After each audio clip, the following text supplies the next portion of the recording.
Good morning. Good morning. Good morning. Good morning. Who's that? Check, check, check. Am I making noise? Something sounded like a someone choking out a frog. Well, I sounded like I was choking out a frog. I don't think it was you. Oh. I think it might have just been the algorithm. You'll probably find a way to figure that out. I'm not sure. I don't think it was me, but this should sound like a human-ish. Very unfrog-like. Unfrog-like. Unfrog, yeah. Yep.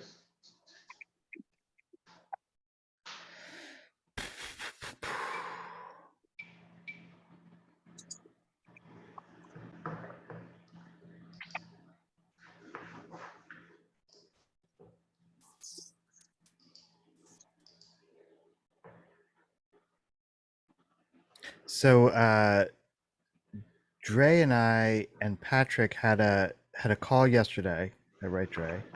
We were talking about, so we did this project for a client where we did a we just ran the whole drill. That was a proper design fiction project, wasn't it, Dre? Yeah, it was a super duper good design fiction project. Proper. Like we ran the whole protocol. Like we started out with a general sim. We were like, we don't know what we're gonna do. Yeah, we got 3 phases. Yeah, exactly. We had 3 phases. So it sounds like they know what they're doing. They got phases and shit. Yeah, it definitely felt like and it was like whatever it was like ideate, implement, invent.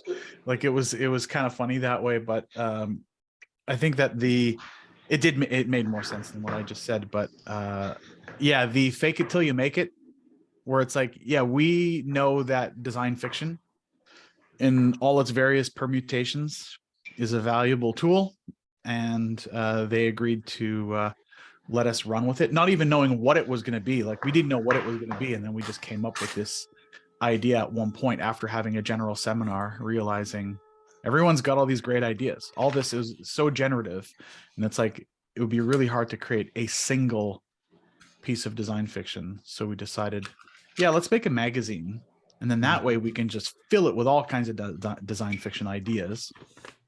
And when we first said let's make a magazine, I thought it was going to be like, yeah, let's just make a few pages of a magazine to mock it up. No, it was a full 76-page magazine. Like, we did the proper what an actual magazine is. But yeah, from soup to nuts, from like front page to the back ad, it was it's chock full of good stuff. But yeah, we didn't know what we were doing, and we came out of it feeling like, yep, we knew exactly what we were doing. Yeah. Yeah, it was cool. And the fact that we did, we ran the thing that I was just kind of like, maybe this will work. Like, let's start with the general seminar. And there's something about it that is like, maybe it's just like the whole weird transport kind of dynamic of like, we're getting in a time machine. Like, you're saying this to like grown adults. Mm-hmm.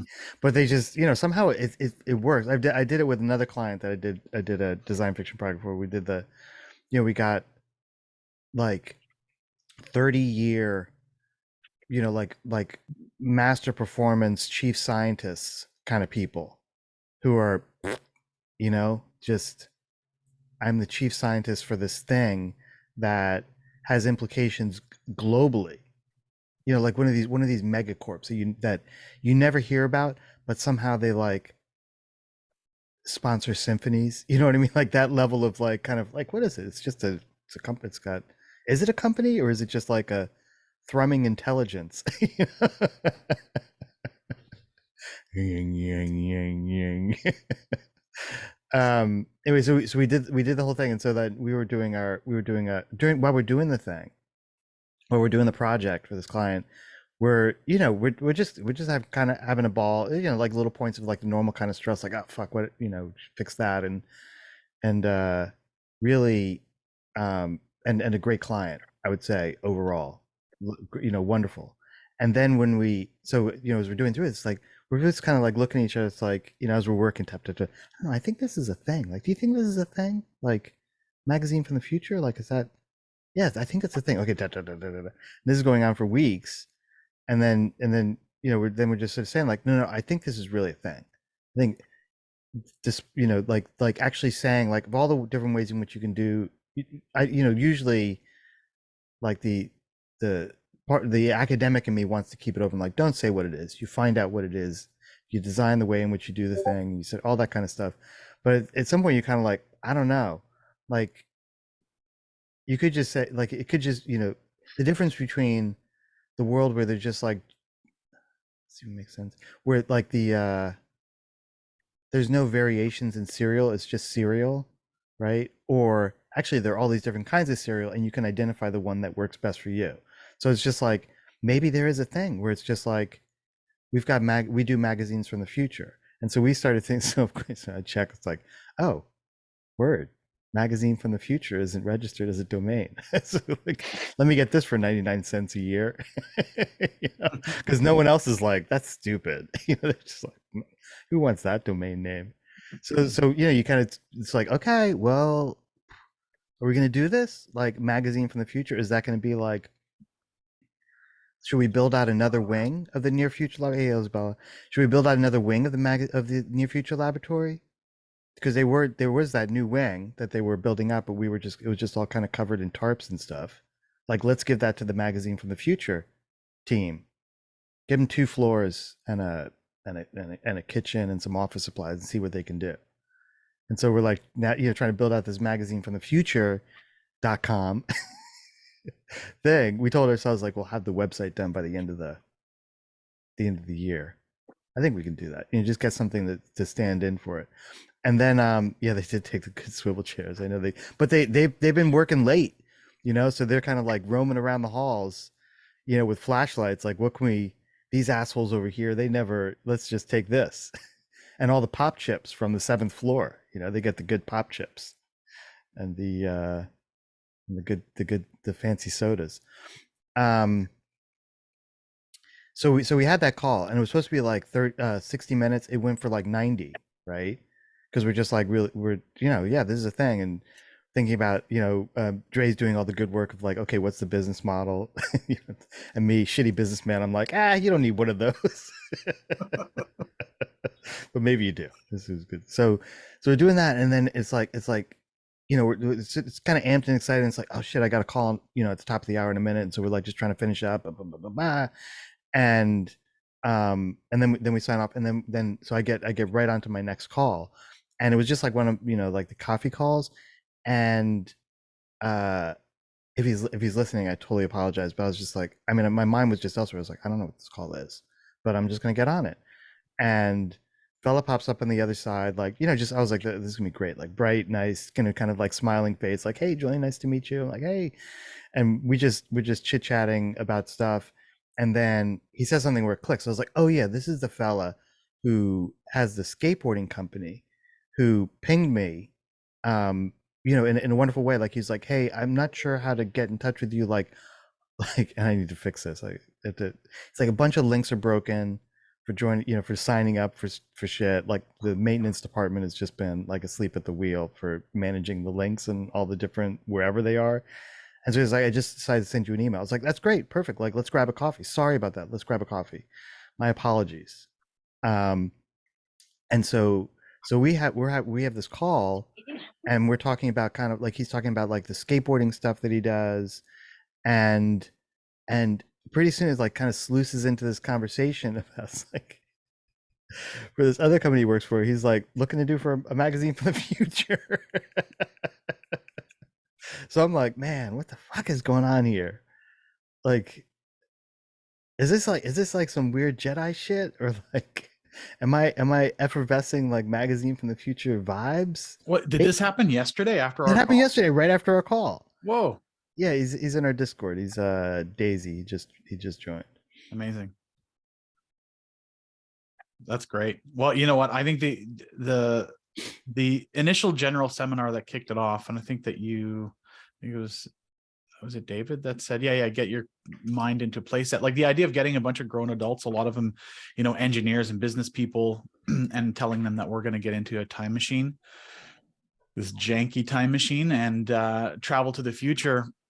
Really, it got them into this play mindset, but it really, in the spirit of imagine harder. There are people who imagine, and then there are people who might have left imagination to their childhood and have no practice at all, like can't even do a single push-up. And this gives them the ability to do so. When you see other grown-ass adults saying, hey, we're gonna jump into the time machine, they can allow themselves to play the imagination game. And it's funny, I find that they're the ones that tend to come up with the weirdest and the coolest ideas, because it's all bottled up. It's all pent up imagination that they haven't really exercised. So I like that part a lot.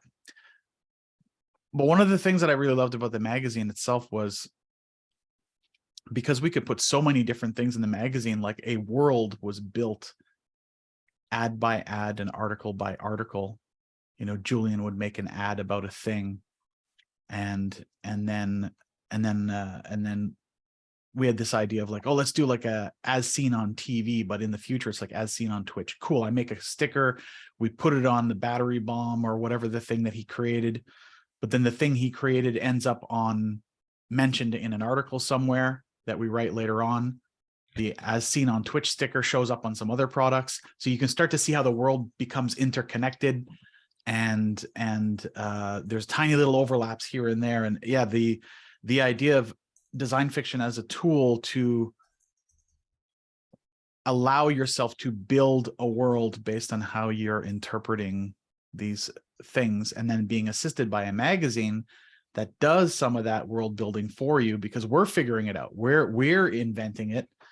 As we're inventing these ideas, we're making the connections ourselves and thinking like, what other connections will people make with this? Anyways, magazine is an amazing artifact for archetype. We call it archetype factotype. It's an excellent factotype to use to do world building in design fiction. So yeah, magazine of the future. And some people say magazine of the futures, and some people magazines of the futures. Who knows? I think. Did you get every permutation of that URL? No, I didn't. I just magazine from the future, which I like. Actually, because I started tweaking it just I was playing around. Magazine from your future. There's something about like bringing, that change in that what do you call it? Doesn't roll off the tongue as well, though. I find from your future doesn't roll off the tongue as much. From your is, I think from a. More... Did you also say it's from a future?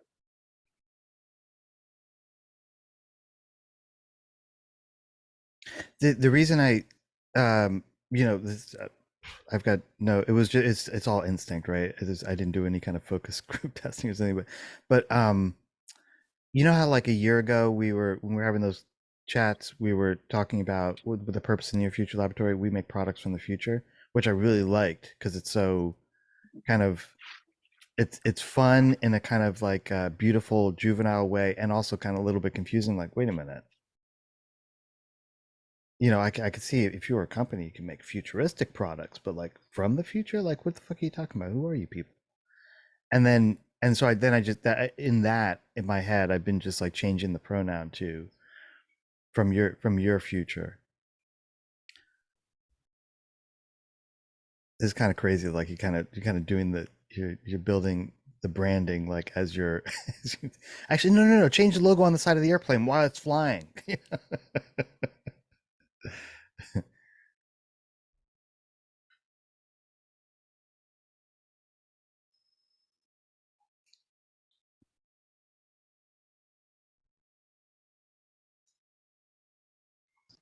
I think the thing is that like everything is very serious all the time, and people like to have fun, and like play is very creative.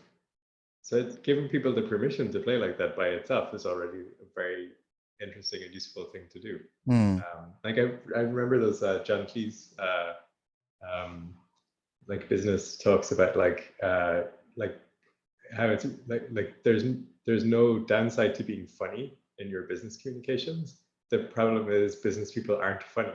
But like if you could actually write like a funny communication, it would land better, it would work better, people Yeah. would remember it more. But it's hard and business people can't do it. So they pretend that it's important to be serious. But his thing was it's more important to be funny, but you just suck at it.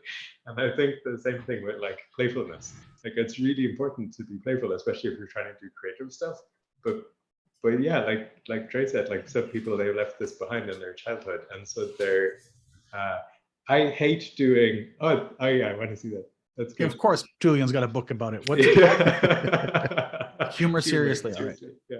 Yeah. Like, all right. I hate doing. I've Click, on a tap, design tap, team tap. with like a bunch of really talented designers, and sometimes we do like activities like we'll do sketching. Like we'll invite somebody in to do sketching as like a group activity, like a team building, and I hate it because like I'm terrible at that.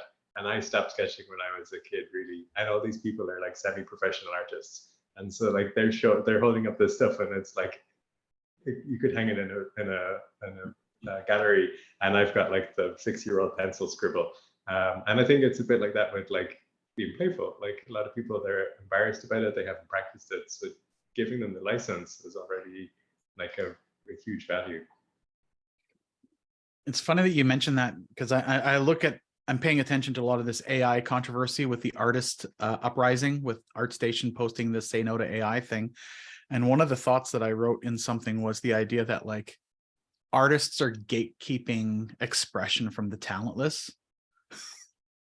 And in a way, that's kind of the thing. It's like you might not know how to sketch, but you've got ideas, you've got things that you want to sketch and or that you want to express, and that AI art can allow you to do that. And even if it's just for yourself, that's totally awesome. But yeah, I think there's a perspective there on the gatekeeping of expression by artists. I think it's something a fun angle to explore.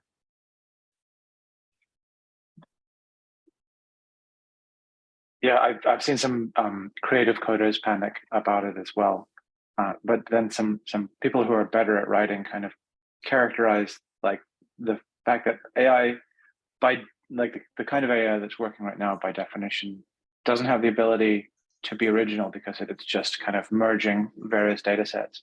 At the same time, the first several years of any creative coders out over it is highly recognizable, near exact copies of everybody else's sort of exercises. Essentially, you could formalize them into kata, more or less. And the thing is that like AI can definitely produce those faster than you can learn them, but it's necessary for people to be able to build them so that they can come up with their own stuff later, which is the part that AI for the foreseeable future will not be able to do. So yeah, it's interesting because it's like it does ruin the junior game, but the senior is going to be made the more distant and unreachable for everybody if they can't kind of muster the motivation to get through the early piece. And there was a writer also saying that like 90% of writing on the internet is just okay. And so by definition, it's all trained on just okay writing, and that he aims for at least very good, and he's thrown out a lot of good writing. And so yeah, like there's an empty middle and a dearth of motivation to be able to kind of drag oneself through it, which is going to be hard. Yeah, I feel like it's less about a robot that's going to steal your job and more about a mech suit that you can wear to give you superpowers. Hey, Eh? what do you mean? Well, everyone's afraid that AI are like these, like, it's like the robot uprising, right? The robots are coming to steal your jobs. And I don't think it's that good yet to just outright steal the jobs, but I think it's a mech suit that you wear. It's a robot machine you can wear, and it gives you these superpowers. It can strengthen your writing. It can strengthen your coding. You're still doing the coding, but a repetitive task can be conjured up by a chat bot. a compositional frame can be rendered in Midjourney that you're going to end up redrawing anyways, but it just saves you the work of trying to compose it yourself. It's a good steroid to take as a creative person. It will be if people can reframe what it is those things are, because a lot of the people, even the people building the tools right now, understand them as agents rather than instrument. And they are terrible agents, but if they can, they think they're robots rather than robot suits. So once you can actually kind of get inside them and wear them like your skin, then yes, but there's going to be a time before people can recognize the way that they need to calm down and be able to put the right handles on them for people to be able to drive them properly. It's also kind of interesting. I think some of the fretting comes from like not the domain experts. Like at Google, the way they write software is like surprisingly mostly by doc. Like you write a doc, you propose what it is that you want to do, how the structure will work, how it'll be maintained, like, and then people critique the shit out of it. And then like 6 months later, you start the typing the code part, which everyone considers like the monkey work of it. Like that's not considered like the difficult part. And so all of the other stuff before is the stuff that is considered to be like the software engineering. And then the last part is just like, yeah, and then we lay the bricks. But like you figured out like what it is you're going to build and how you're going to build it, like by talking to people and figuring out what the requirements are. And it's actually like a very social activity, even for groups as introverted as software engineers.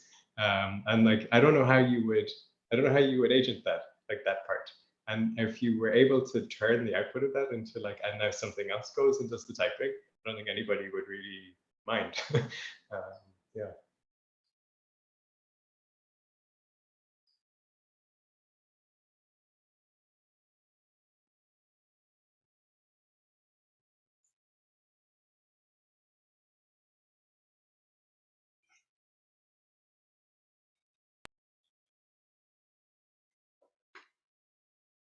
That's fascinating. I never knew that.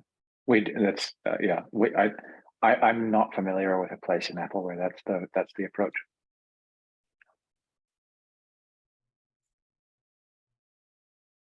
So cultural differences.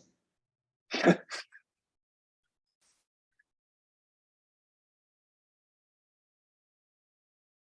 think I was talking to a professor about AI, and they were saying they're really curious about how it'll change like the way education will work, because you can, like, they were worried about like ChatGPT and essay writing, and you can like engineer an essay out of that, and like how that will change things. I mean, they on the other side of it were using AI to make, as an experiment, to make syllabus or syllabi, and it was perfect for like intro to industrial design. But as soon as they were trying to do like a more high concept like elective course, it was like did not understand how to make that. But I'm curious how it'll affect the way we learn, or like how people are, I guess in the future, how people are taught to use it, because at some point you can't just, it's so easy to access, you can't really just ignore it.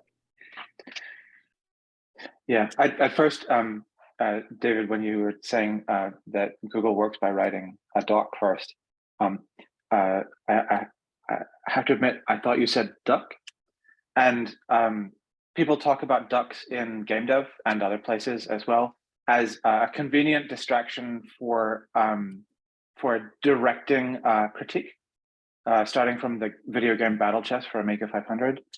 And because they gave the queen a duck, and then everybody's sort of contribution to the art direction was like, why is there a duck there?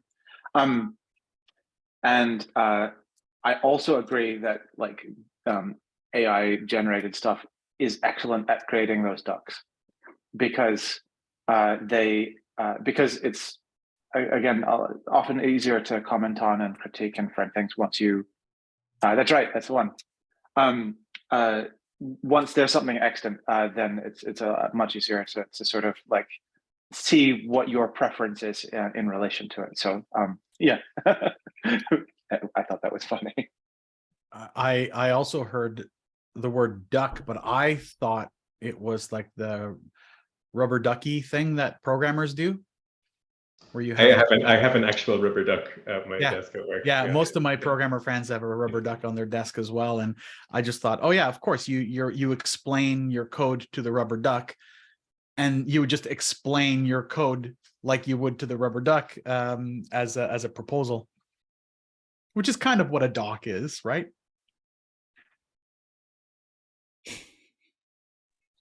Documentation. I love it. Documentation. Bravo. Well done.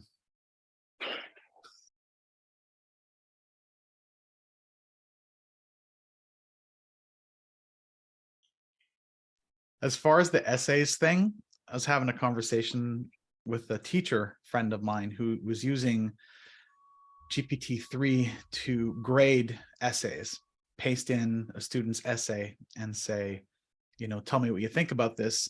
And it did a really, really good job. And we started talking about the idea of writing essays, and some of the ideas that came out was that writing an essay is, in a way, it's going to be kind of like how we do math. Once upon a time, it was important that we had this like rote knowledge and we would memorize timetables and stuff.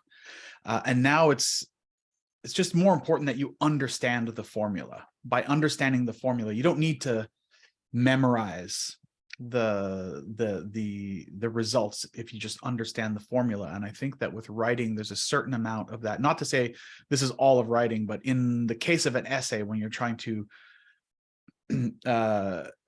lay something out, if you understand what a good essay is and what the formula is for a good essay, you could use a tool to help generate an outline, some paragraphs, and you have to edit it, you have to fact check it, you have to do the work to make it good.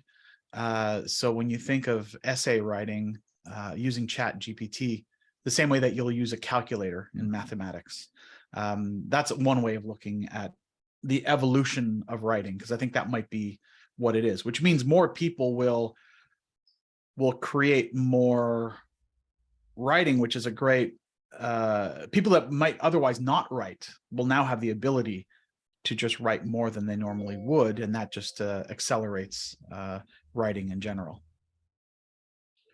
I remember, yeah, I remember the controversies, maybe even starting. For some reason, I remember like AP Physics in high school, where it's like discussions about, because the teacher was more into like kind of first principles. Like, if you get the principle, if you screw up the math, like, I'm not worried about that. I want you to understand the principles. And but I remember, like, conversation, like discussions. I can't remember if it was like high school or like college, where it's like, are calculators allowed? And if you think about it, it's like the calculate. I mean, it's good to be good at to be doing the calculation, especially for physics. I guess for physics, or just having that diligence to, like, I don't know what it is. But then, I definitely was more with you, Drake, because I'm terrible at memorization. Like, I'd be more like, okay, let me just understand how the system works, and I'll be good. I'll be able to work through the problem in some fashion.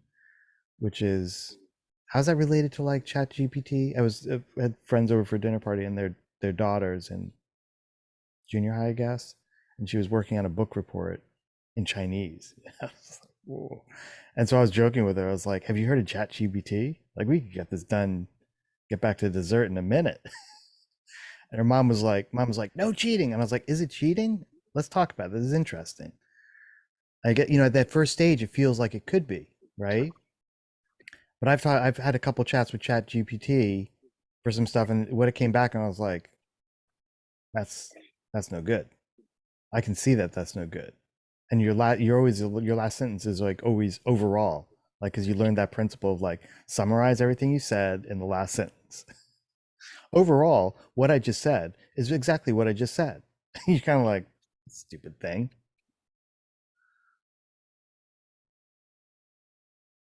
I heard there was that Hard Fork podcast New York Times Hard Fork.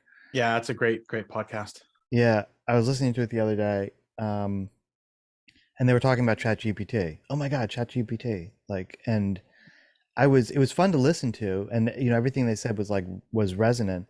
But I also felt that they were like, not exuberant is the wrong word. They weren't just they were kind of questioning it, but they were questioning it in a way that was like really kind of, to my mind, sort of unsatisfying. Where the questions were like, yeah, could you imagine ChatGPT as like the future of therapy with Yeah. ChatGPT? And they were like, yeah, I could totally see that. And I was like, actually, I can't. You're not doing a good job. I mean, I was like, yeah, I get it. Like, let's go down this path. But that's when I was like, I'm thinking about the magazine from the future. It's like, I want the American like Therapist Association magazine from the future with, in the ChatGPT future. And that's where it's like, I almost like wanted to write them a letter, like old school, like my dad. I'm gonna write these guys a letter and say like, yeah, like you almost got it, but you stopped. Why'd you stop? Because you didn't. And all their kind of musings about what it would be like were I get it. They're doing a podcast was super anecdotal. Like, imagine if, wouldn't it be, like, oh, this would be like, and it was like a lot of just kind of trailing off. Like, they got to the edge of what they could imagine. They knew something was there, right? They knew that ChatGPT, in the context of name your favorite little social cultural practice, but then they stopped. They weren't they like, in the podcast, it would have been cool if they had like, more whatever staff, or they called us. It would have been like, they would have right then, okay, we'll get station break, and they would have gone to a commercial with ChatGPT therapist service, and with those little notes like that say, this isn't copy, but it's like, better than the rest, we don't do X, and the X is the thing you really want to get to. You want to get to the thing that is the extraordinary unanticipated consequence that now has been, tweaked or fixed or legislated against or legislated for. So you actually go into that world, and it's not just this. Yeah. There was a failure to imagine harder, Julian. They just didn't imagine harder. They were like, oh, this is crazy and cool, and we're the hard fork guys. Yeah. So we should say it's crazy and cool, and just kind of report the news, and then stop there. Yeah, more like hard spork, in my opinion. Yeah, hard spork. Not enough teeth in that. No, they're just, and the soup is kind of like spilling out a little bit. Yeah. By the time you get it from the bowl of split pea to your mouth, like half of it's on your chin, you're kind of like, this is a shitty. All right, so fork. I have a new podcast idea. It's called the Imagine Harder podcast, and what we do is we find podcasts like Hard Fork that just get to the edge of a good idea to explore, and then we just take it over from there. We just create a podcast. Hey, listen, just stop there, guys. This is where they got to in their thing, and they were not satisfied with how far they explored it, how far they imagined it. So we're going to imagine harder on that, and then we have an entire episode on GPT-3 as the future of therapy.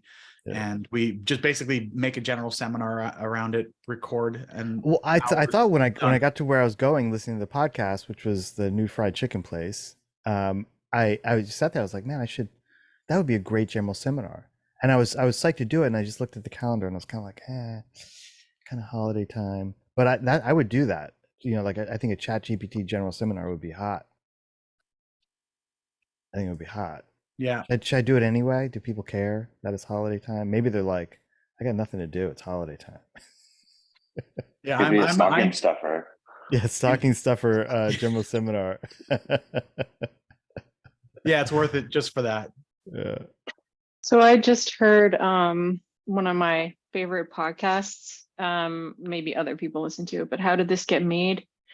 It's June Diane Raphael and Paul Scheer and Jason Mantzoukas are the core folks, obviously comedians, and they watch movies that are bad, not intentionally bad, but are actually bad, and they like rip them to shreds. And they do live shows, and they do, kind of recorded podcast, normal podcast format. So I just heard one last night where Paul had run in GPT-3 like a response to a movie. Now, part of me was wondering if he actually wrote it and like was passing it off as GPT-3, but it was really funny because there were two different versions and they did a read of them. So as themselves, they were reading out like Paul says, and so they were acting it out.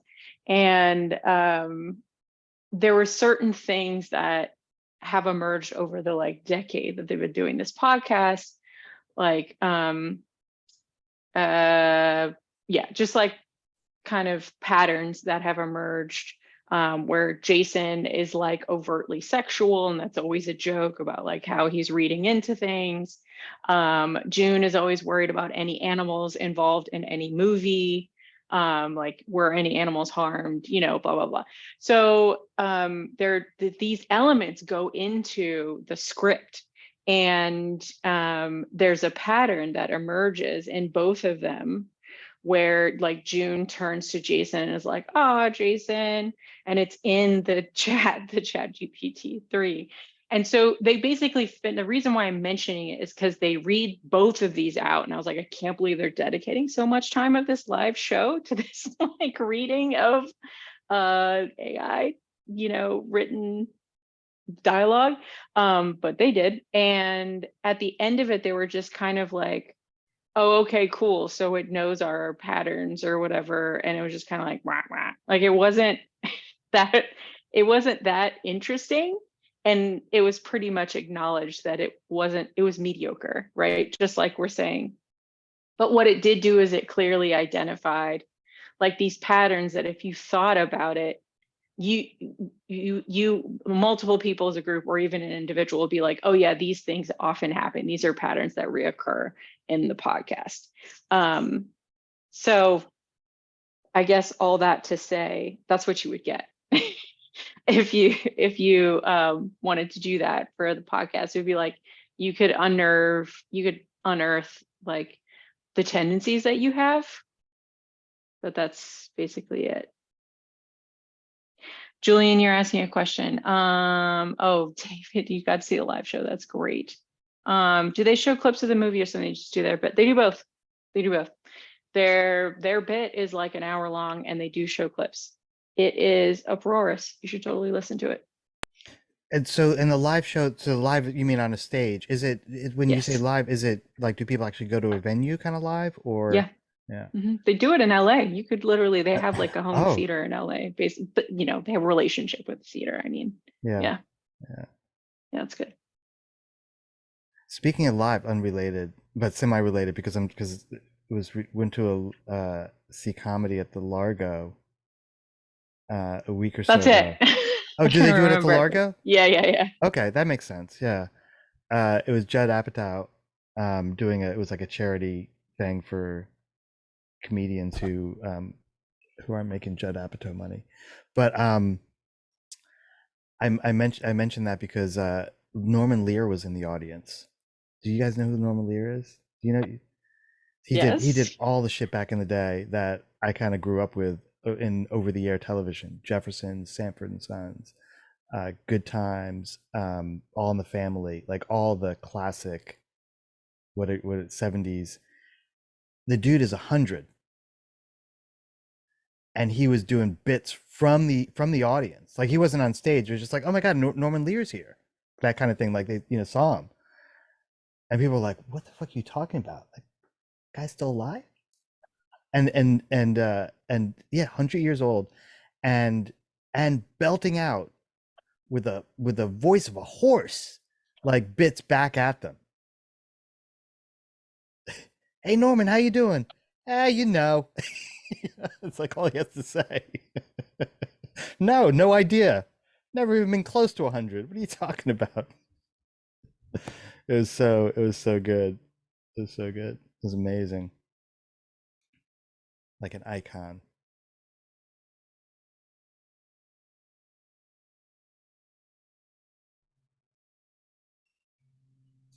think you got to be careful there. When my granddad was in his mid-90s, he would respond with, "How are you doing?" With, "I have the greatest pain in my arse." He would just say that. Didn't matter who Yeah. that was his Yeah. response. It's like you Exquisite. got, It's yeah, exquisite. like no filter at that stage, zero fucks given. Yeah. Yeah.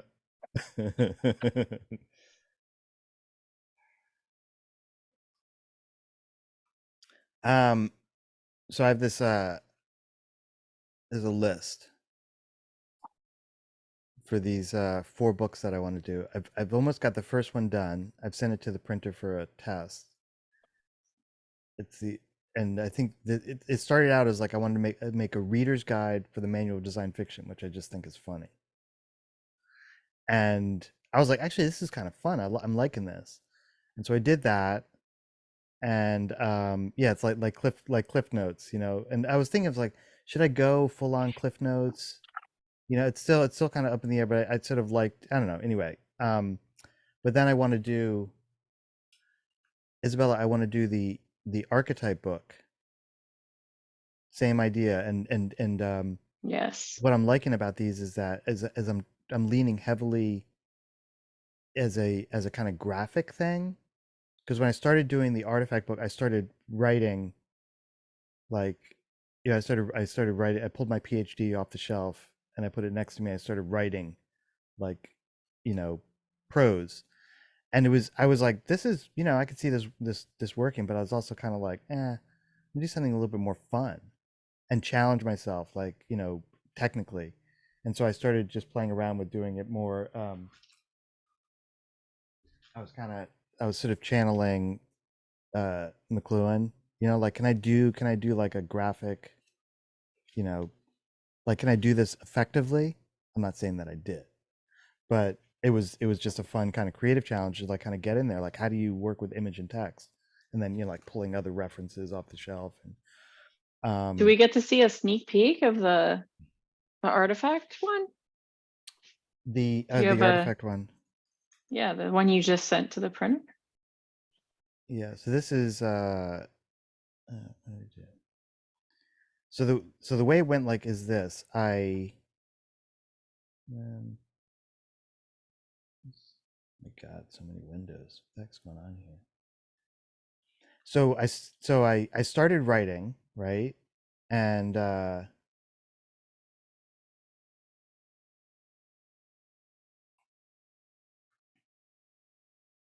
this is like the cover. And so what I did is I basically like tried to translate. I mean, I did, you know, I translated the talk I've been giving into into a visual form, which was like, okay, so technically like it's no longer 16 by 9, like, you know, all these things. And the talk doesn't, there's no text in the talk. So how do you put the text in? How do I say the story? And fortunately, this talk I was like so nervous to give that I kind of scripted it out. You know, it has a libretto that I memorized, you know, with like complete nervous energy in the hotel room the night before, and actually recorded myself rehearsing, like all the stuff you're supposed to do that I just don't do because I'm terrible at memorizing, et cetera, et cetera. But it has like what I thought of, I'm not saying it is, but what I thought of is like, you have to get this opening line right.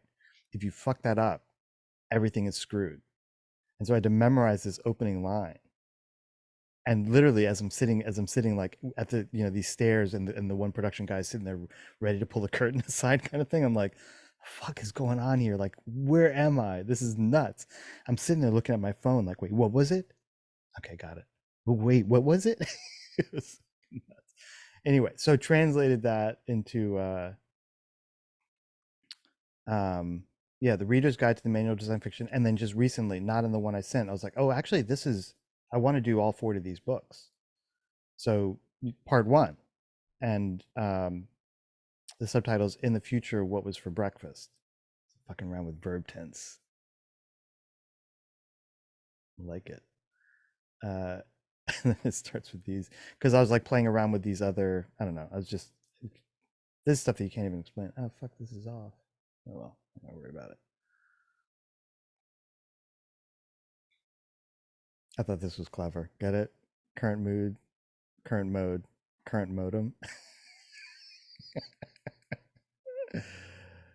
Look at this guy. That's from Brainstorm, amazing movie. Which I was kind of watching off to the side as I was doing this. And so like, yeah, just kind of, I don't know. I'm not saying that I figured it out, but I was like, I feel good about this. And so, each one of these, my like numbering thing is roughly correlates to the main beats of the talk. This was the line that I had to remember.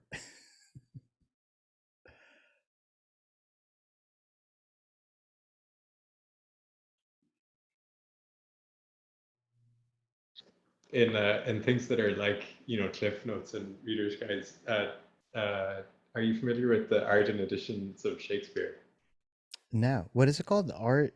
The Arden edition. So like they're a publisher, and they put like the original prose at the top, and it only takes about like half the page, and then down at the bottom in fine point on every page is like a full explanation of like what the lines mean, what's going on, what the motivations are. And it's not like a cliff notes. It's not like, this person is thinking this because it's sad. It's like, at the time, this phrase meant such and such. Like it gives you more detail. It doesn't tell you what to think. It just gives you like all the context that you would get from a really good lecturer.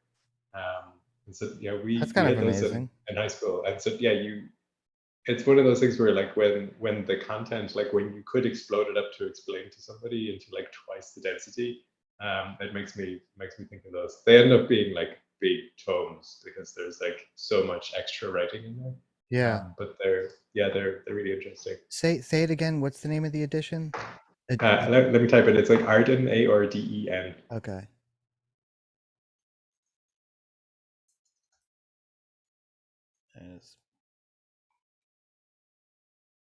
I remember in like junior high when we were reading Shakespeare, they had totally gonna date myself, but they had records, so you would listen to it, which never the fuck helped.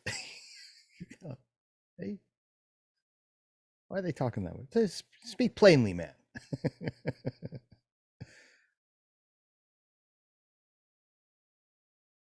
So yeah, so it just kind of goes through.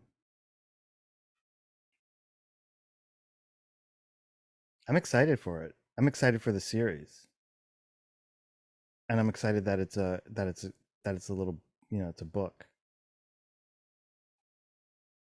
like a real thing.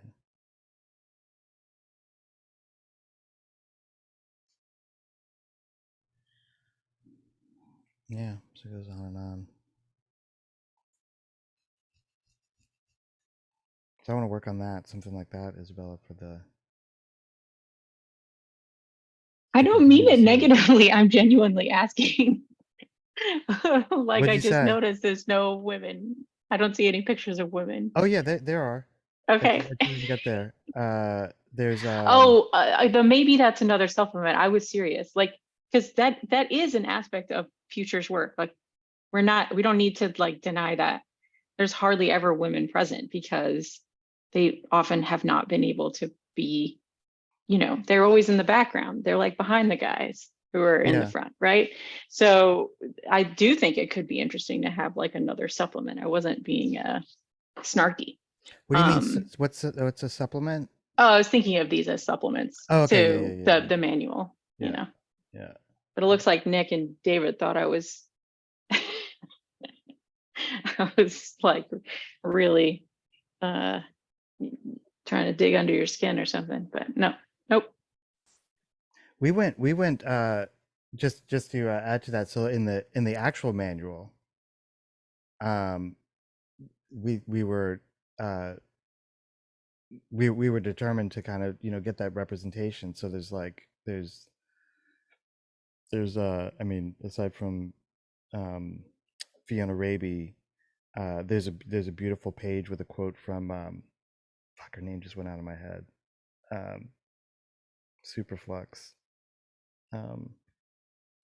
Anne of Jane. And Anne of Jane. yeah, and Ursula's in there, and this kind of like more of like a business strategist person. Rita, fuck, I forgot her name. Why am I forgetting all Rada, these names? that's Oh, you know right. what? I had like 3 fingers of wine last night. That's what happened. Yeah. Anyway. I mean, it's but it is if you guys have any ideas of Yeah, Rada is awesome. other folks to Rada, other folks to have on the podcast, like I'm getting kind of like not responses from women who I've been reaching out to. I mean, sometimes apologetically, like, oh man, it's like, no, I don't really do podcasts. I'm like, really? I mean, just you don't want to just have a chat, like, okay, whatever. And yeah, Who have you been reaching out to? Who have you gotten rejections from? I wouldn't call it a rejection, but Yeah, more like a sorry. yeah, No. Daisy Ginsburg, I really wanted to have on the podcast, but she's too busy for me. Hmm. It's like, really? Come on, return the favor. Like, I flew you over to California to give a presentation. Like, you can do a podcast for me. Lucy McRae, she will be on. It's been like almost like 9 months of like back and forth just because she's had a lot going on professionally and personally. I mean, I feel like I've had everyone I can think of. There's some people from like this kind of yeah, maybe I should just send out a newsletter thing. Who else would you like to have on the podcast? I've met some people at like at EY, Ernst Young. They just call themselves EY in the Nordics. When I did a thing with them, who I'll get them on, get some of those folks on. I don't know like how good a fit they would be, but I saw a talk yesterday from this person, Kathy Baxter, who's like the lead of AI ethics at Salesforce, and so they're trying to move like very heavily towards like AI and chat stuff for the Salesforcey things that people do, and she's trying to figure out how to do it like ethically, but like very much an academic researcher. And I think like some of the, how would I say it, like kind of straight laced, like when asked questions about like how some of this is going to proceed, they kind of went like, well, in the early days of the internet, like, there was Napster and then Apple figured it out, and now there's like, you can get stuff on iTunes. And I was kind of sitting there going like, oh, I don't know if DRM is like the best model that you want to go to there. You have this like regulatory capture. So I don't know, like I think in a structure where you could have a conversation, things could go interesting, but it might be that they're also very rigid and like they're not really willing to entertain the exploration. Thomas, do you know what HM's speculative lab is all about now? She and I were just emailing about it, but I don't know much about it. Her speculative lab? Yeah. Like, is there a lab at CC? Is it CCA? Yeah, I might be in it. Studio Forward. It's like, it's all in the future of music. Okay. And it's, yeah, they brought in someone, his name's Lawrence Azarat. He's like a graphic designer for a lot of bands, and he's been kind of leading the class. She might be a good person to, I'm not sure if she'd be the right person to have on a podcast, but she might be worth asking. She's definitely, yeah, she's like plugged in for sure. What I love about her is that, and you can speak more to this, but she is just a zero bullshit, like badass female voice. So she tends to gravitate towards other women like that. And I don't think that's not very common at her level, she's Scottish and she's just amazing. So I think she could be a good person to try to rope in, Julian, if you want to get some more names. You're on mute. I think you're muted. Can you type the name in the chat, please? Yeah, Thomas, I'll let you, because I think you're probably closer to it now. Yeah, I'm happy to. But yeah, I mean, you're right. She every week she's like gone to some meeting and talked to some people, and that all sounds very cool.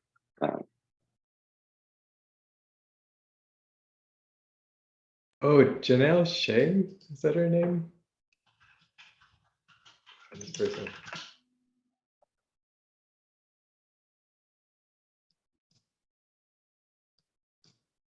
They have like a machine learning humor blog. Like they're just fucking around with AI all the time for years, in like really creative ways.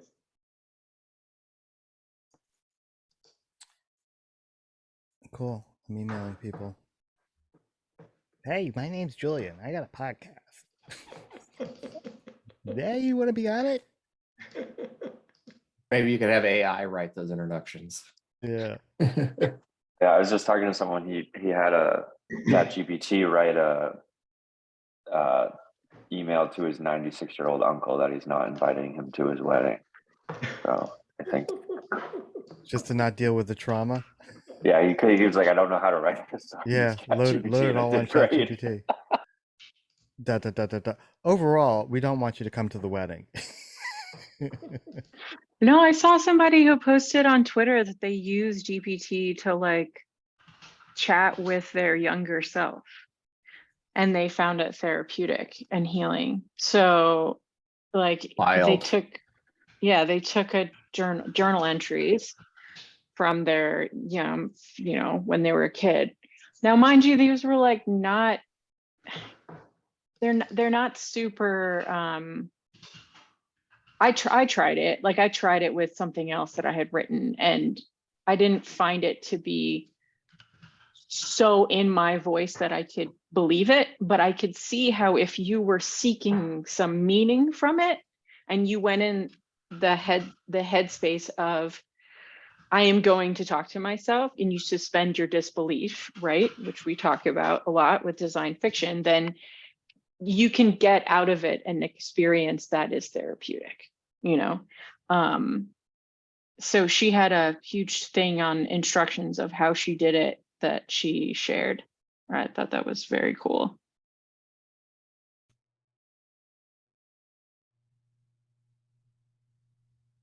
Maybe you should interview her. Sorry, what was the name? I was typing an email to the other person you recommended. I will find it. It's just a random person on Twitter. It went Okay. semi-viralish, so I'll find it. Okay.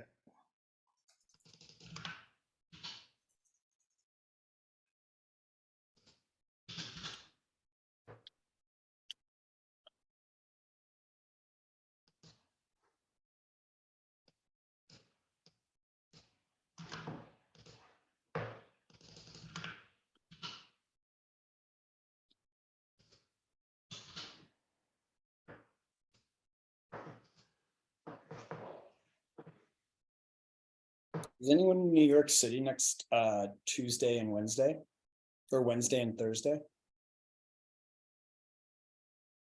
And bored? What was the question?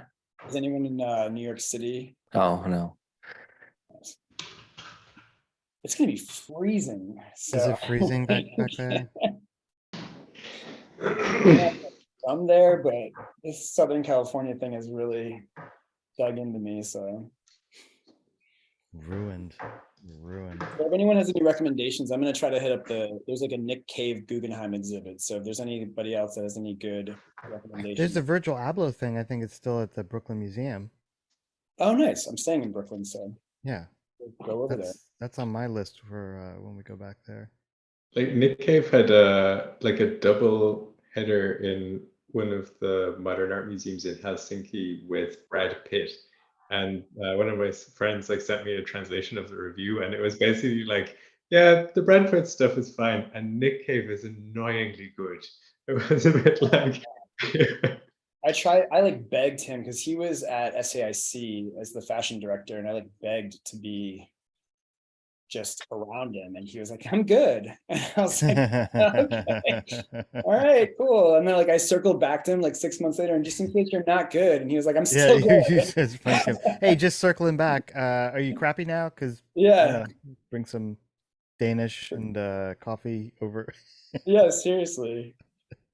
But yeah, his other stuff. Yeah, Um, I got half a pierogi. Do you need that? Is that gonna help you I know, get right? well? I'm not above just like awkwardly stalking designers that I enjoy. What's the other question? Sorry, you were pondering. Oh, has anyone been to the Tenement Museum in New York? Yeah, Yeah, is that way worth back in the going to? day. Is it still there? That's crazy. if it's Yes, still there. very worth it. I was thinking about hitting that up now too. Highly recommend. All of my meetings got canceled because there's like now 4 viruses going around New York. So RSV, COVID, flu, and what else? there's now one. I'm sorry, I'm laughing. There's now one specifically targeting children. It's funny. You can Oh, laugh. yeah. I'm just like at this point I have to. There's now It one. gets absurd. Yes, strep. I want to say strep A, which is like specifically for children now. That Aw. kids are getting, and a lot of parents are just like, you know, once your kid gets sick, everything goes off the rails. Yeah. Yeah. So I had like 4 meetings just get canceled. So I'm gonna hit up some of these museums. Sorry, David. Yeah, that sucks. Yeah. Ugh. Oh no, I didn't know that. Are you asymptomatic or just kind of like? I mean, you're here. And you're. Yeah, I'm at the tail end of it. I'm like at day 11, but I'm still testing positive. So this one is just, yeah. And it according to the protocols, now that I've been checking, like I can go outside with a mask on. But yeah, it's just a pain in the ass. Oh, sorry.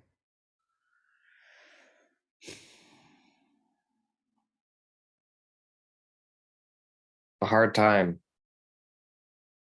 Hard time indeed. So there are 2 or 3 other things. So one thing, David. So you've been at a commission. I didn't know that. Not that it matters, but Dre and I just in another call we started talking about ABC, and we're kind of pondering having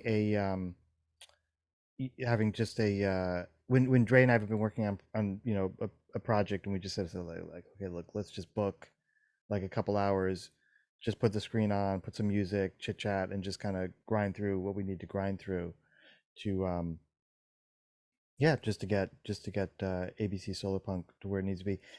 And just find the way where it's kind of like, okay, so we're all like highly creative people, never satisfied with our work. So at some point you just be like, I don't know, that's pretty fucking good, and maybe that's even good enough. Well, what makes it really hard is every time Midjourney updates, I know, it's like it gets it better. makes It's like, oh, let me better just get Gets renders. better. So it's bad enough that you're like, oh, I could make a better render with this version of the Midjourney, and the next version is like, I can make even better, and you just want to keep going. I think we can just power through and continue to work on doing the images. I think the images is the easy part at this point. The hard part is really the writing, and it would be good to do a bit of I don't know, like a writer's room with some people who want to participate in lending a hand, crafting some copy, and really kind of figuring out the voice of this thing. And I think it'll also give us all a much needed boost in taking the necessary steps required to get just a little bit further to completion, that we get inspired. Like I think the writing can really inspire the imagery. So that's the one thing we haven't really had a kind of like a champion of writing going on just yet. So would love to spread the word and just do writers' rooms, whether they're structured or unstructured, where we just I might have some time in the evening. I'll just jump into the donut shop, turn on some tunes, and if anybody wants to join, then awesome. Otherwise, I'll just keep cranking away.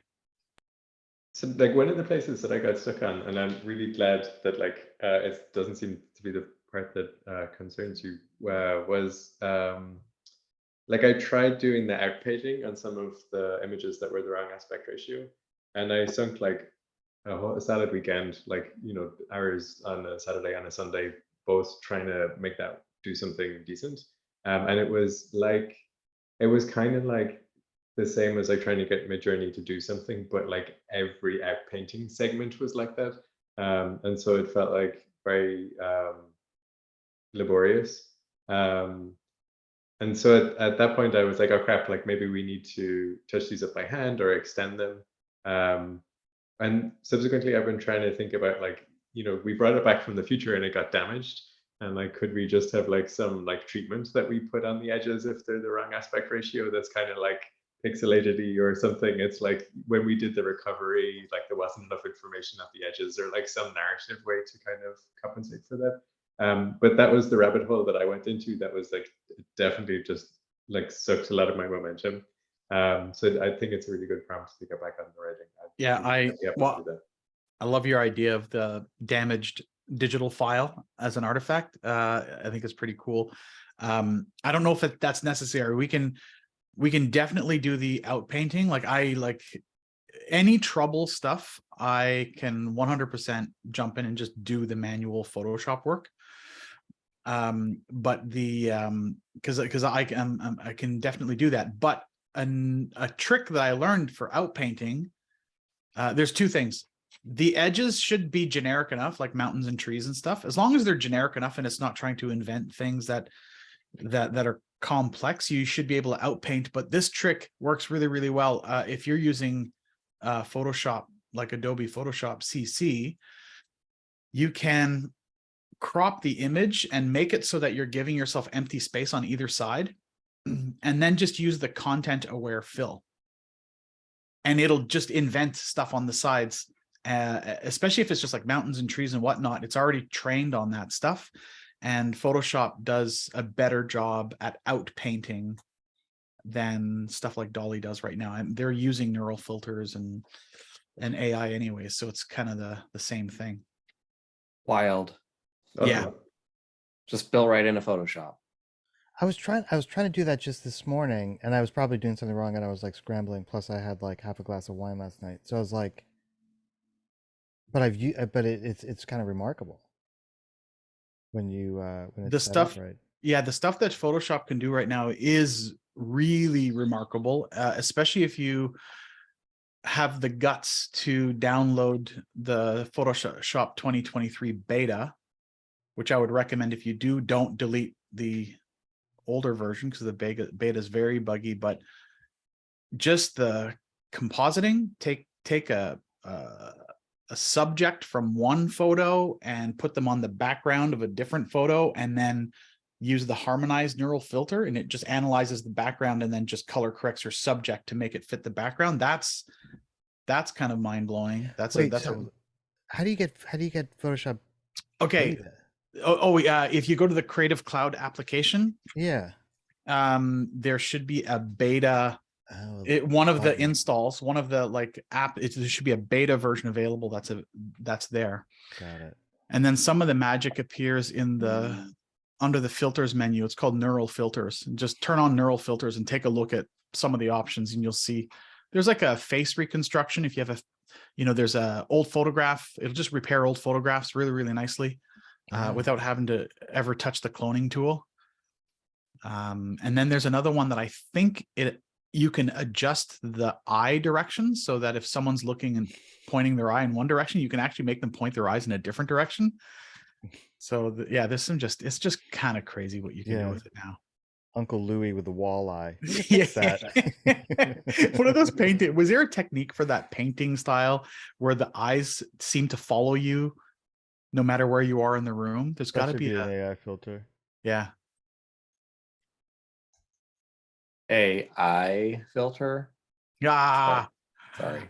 Well done. Well done. I will take a good dad joke pun every day, all day long, all week long, really. There's two really good ones in the New Yorker's critique / review of the new Avatar movie. Two like just top class puns. Yeah, I gotta Is go. it? Did they? I'm so not interested in it. I wasn't even interested in the first one, but is it? Did they? I love the first one. I saw it like Really? 3 months ago. For the first time, I saw it 3 months ago, and I was like, "This is great." It's like a solar punk movie. It's total solar punk movie. It's cheesy and fun. Good bad guy. Really good bad guy. I enjoyed it. Really enjoyed it. Nice. Give yourself, let yourself go and try it out. I just remember seeing it like it was. I think it was maybe like something weird, like New Year's, something like that, and the seats were like double Z 12 or something, like it was Oh, like that's my literally favorite the one. bottom right corner where you kind of like crack. Ow.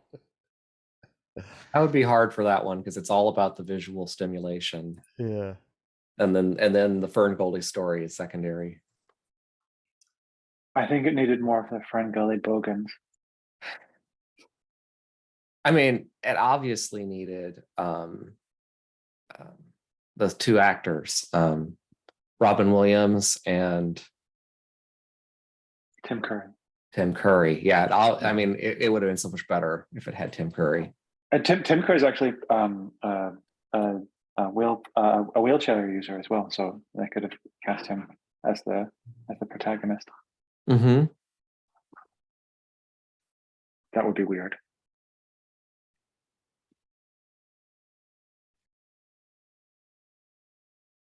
Thomas, do you want to talk about Green Pages? Yeah, we can flip through the. Oh, I can't share my screen. But Just tell us what you see. yeah, I'll try to describe it. Hold on, let me turn It's that a on. beautiful. Do it in the descriptive video voice. Yeah. It's on a glossy page. Imagine a world with 80-pound paper. Imagine a glossy page. No, but we've been. I guess our goal was to have like a 5-page sizzle reel, and of the Green Pages, I guess, world, and we have a lot more, which is really fun. So we have here. I can show it.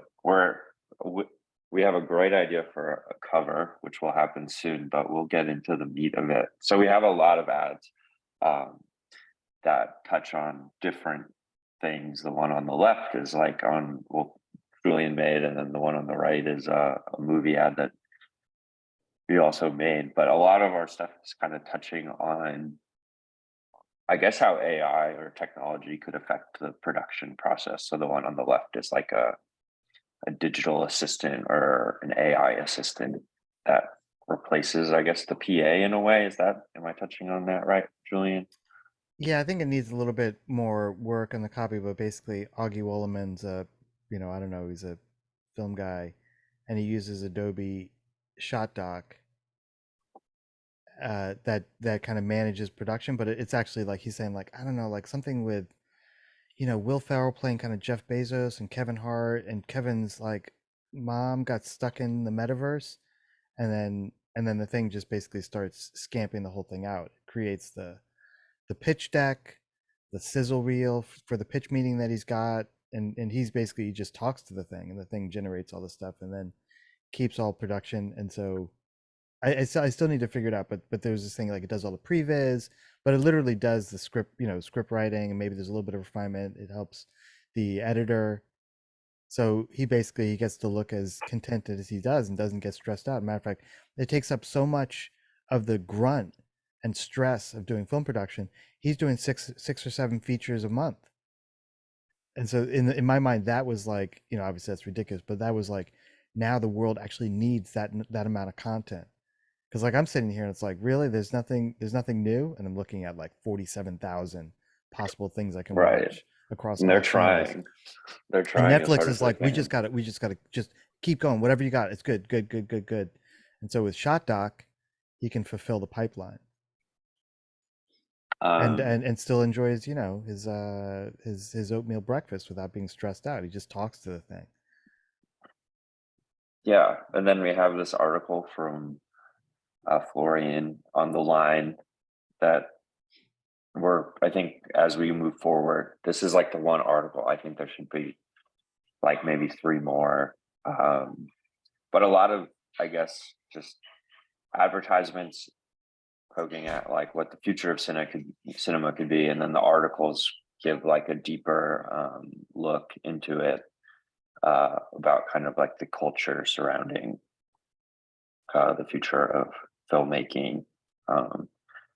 This is like the early take on the Deakins collection, which is like a different, instead of like a set of LUTs, which are basically like overlays you can put on footage that change the color. These are like, in the future, you could take Deakins, who's like one of the best cinematographers in the world. You could take his sci-fi atmospheric lighting, or even his like camera moves or his practical lighting.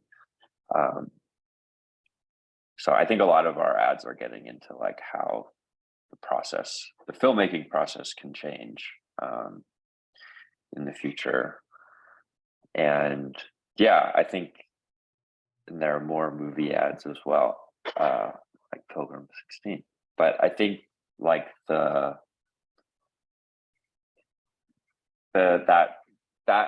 document is in the Green Pages chat, but there's a lot more room. I'm excited to keep making advertisements. I think we've been pretty successful every week in terms of like generating ideas and thinking, and I think a lot of the ads on there now are fun, and we can continue to get layers deeper in terms of all the things we're packing into those pages. But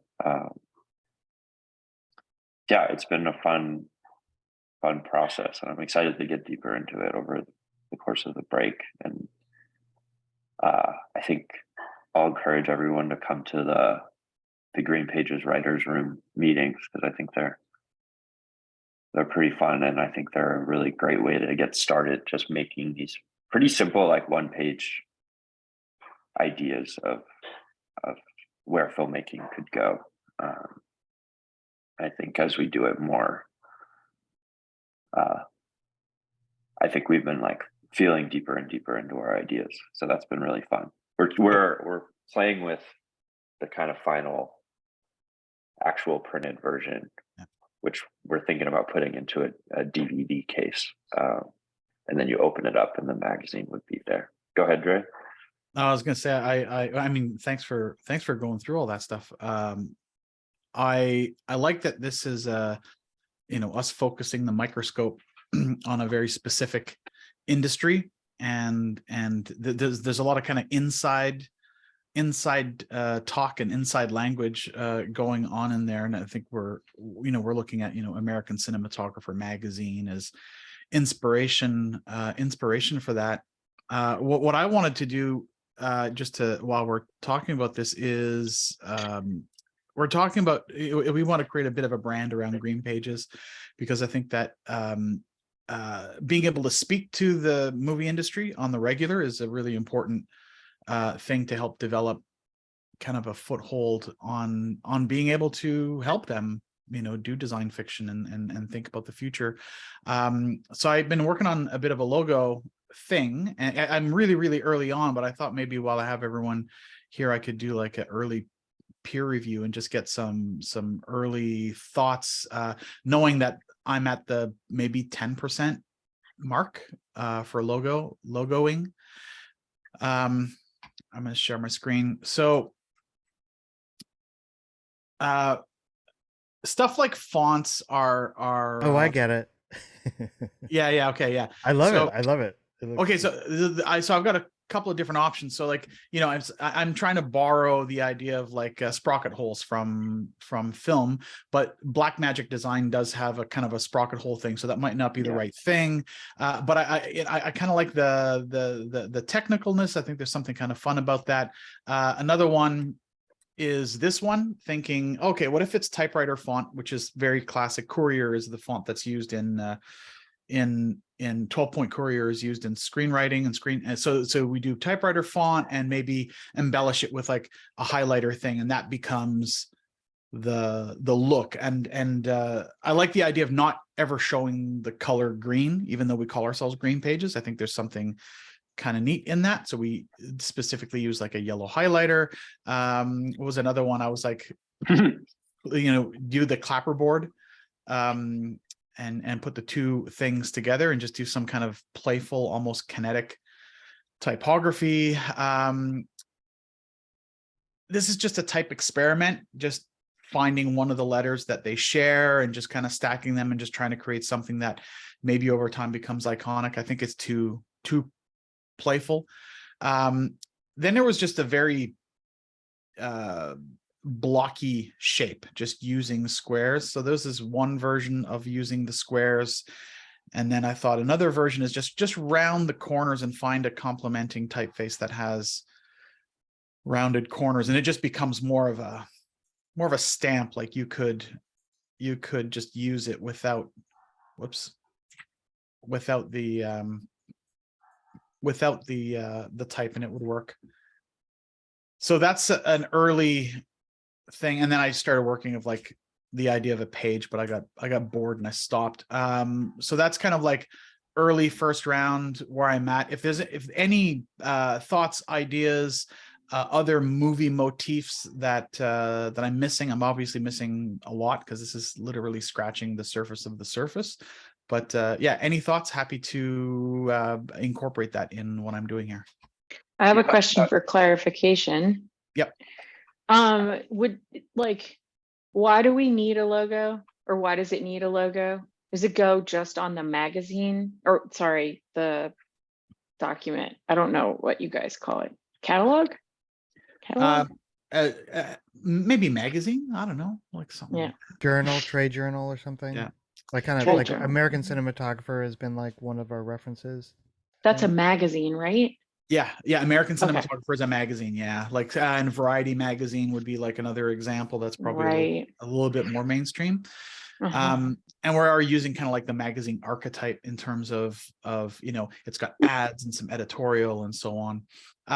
So logo, I'm a big fan of logo. I think that logo, I see the value in branding and having something that is consistent, and that repetition breeds familiarity breeds trust, so that you can spot Green Pages from a mile away. And for now, it starts as a magazine, not the classic masthead style that we would normally see in a magazine, something that's a little bit more striking. The brief is like, if you're going to have 3 or 4 coffee table magazines as an executive in the movie business on your coffee table, ours is the nicest looking one. We want it to be on the top of your little pile of coffee table magazines.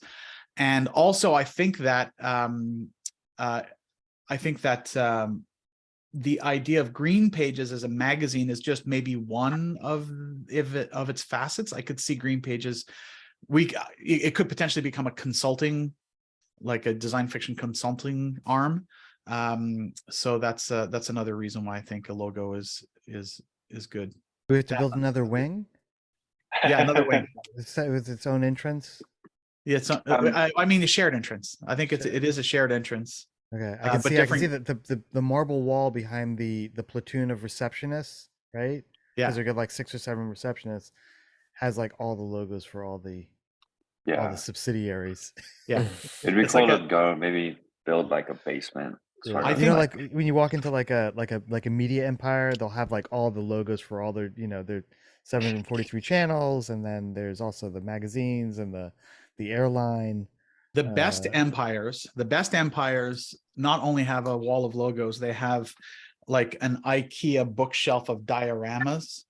Let me tell you a funny story. When I worked in advertising, one of my clients was Clorox, and I would have to drive out to their outside of the city giant facility, and I would walk into their lobby, and there was this giant IKEA bookcase of diorama of all these products, and you'd have like Clorox, Javex bleach, and you would have Armor All car polish, and you would have this type of like 10W30 oil, and then you have the 15W45 oil and the cleaning product and the magic eraser. They had all these things, and the one thing at the bottom corner was Hidden Valley Ranch dressing.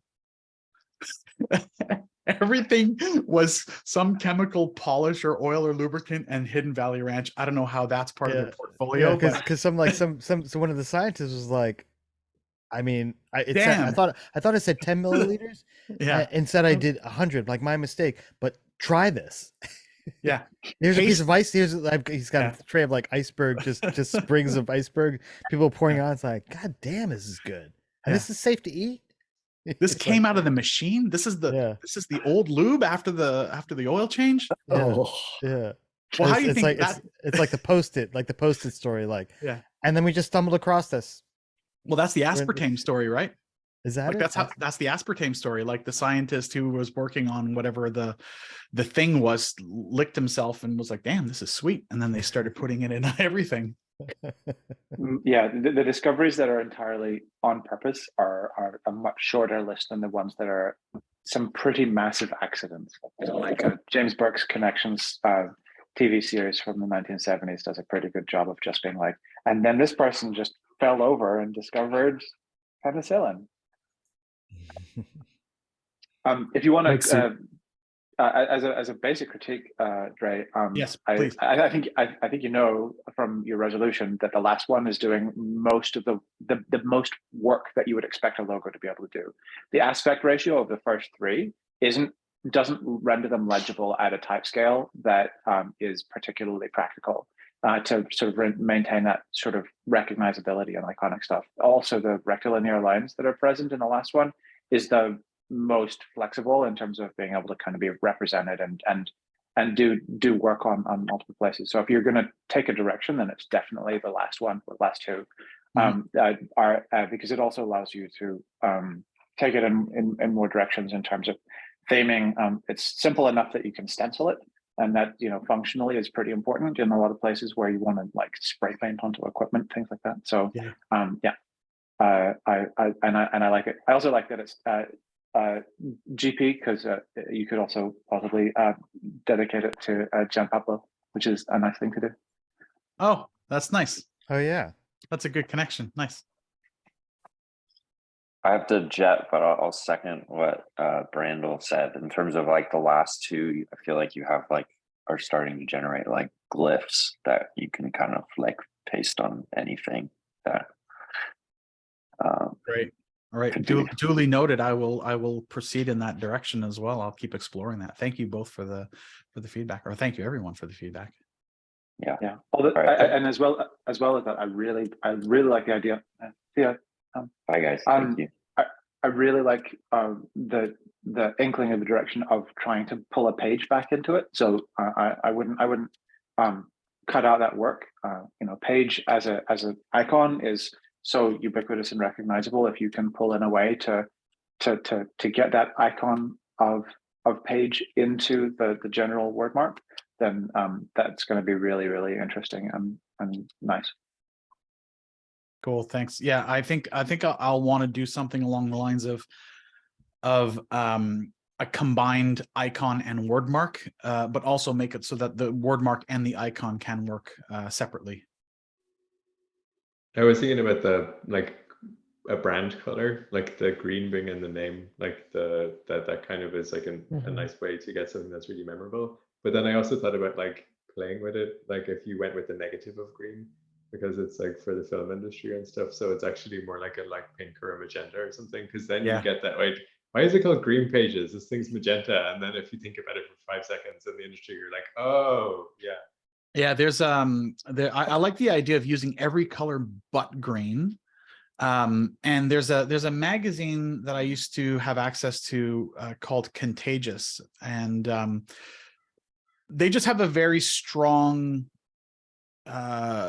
look, and every magazine was just a different color, and they did unintuitive things, like they would create a slightly light gray logo on top of a white cover magazine, like it was barely legible, and it worked and it looked awesome.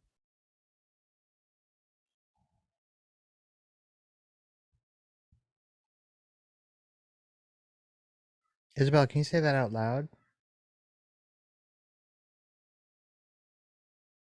Yeah, I'm just thinking about what Dre described as the aspiration for kind of like the brand story, the idea of Green Pages living on a coffee table and being the most elegant one. And I feel like that's a different style than what's already present in the magazine. And I can totally understand why the magazine has like all these divergent aesthetics, because that's the nature of advertising often in like trade journals. So, I mean, I don't know. I guess in a way, I'm kind of wondering why the logo needs to look so finished. Because if the majority of the way you experience it is going to be through this catalog, and the catalog itself is just like a vehicle to get to the other ads, there isn't really a Green Pages yet. Like, we're talking about something we don't really know what it is yet. It's really just this catalog. So I'm kind of, I don't know, I'm just kind of wondering, I feel like there's something that's not totally articulated yet about what Green Pages is and how it's accessed. And that's actually what's driving the desire for it to be more elegant and for it to be like more high end. And I don't feel like I've heard that chunk yet. Maybe also because there's no cover. Like, I don't know what the catalog, and so I'm trying to understand how something that's like that's going for something that's super elegant possibly has like you were describing a series where it's just like changes of color, almost like a collection of small chapbooks or something. They had that type of a cover, very minimal text only, no image cover, or some type of outline of an object or something. And then you open it up and it's got like this really, kind of all over different types of voices, cacophonous kind of aesthetic that it's inside the thing. So, yeah, I feel maybe the word elegant was probably not the right word to describe it. Probably more striking. Okay. What's more of a standout thing? But I think for like most magazines, you make a great cover, right? Magazine is just a bait and switch for cover art. You make a beautiful cover and then you open it up and it's just full advertising garbage. Like, pick up the New Yorker. I think it's a good note. Like, I like that idea of like doing a cover. Maybe that's an area where we can find the way to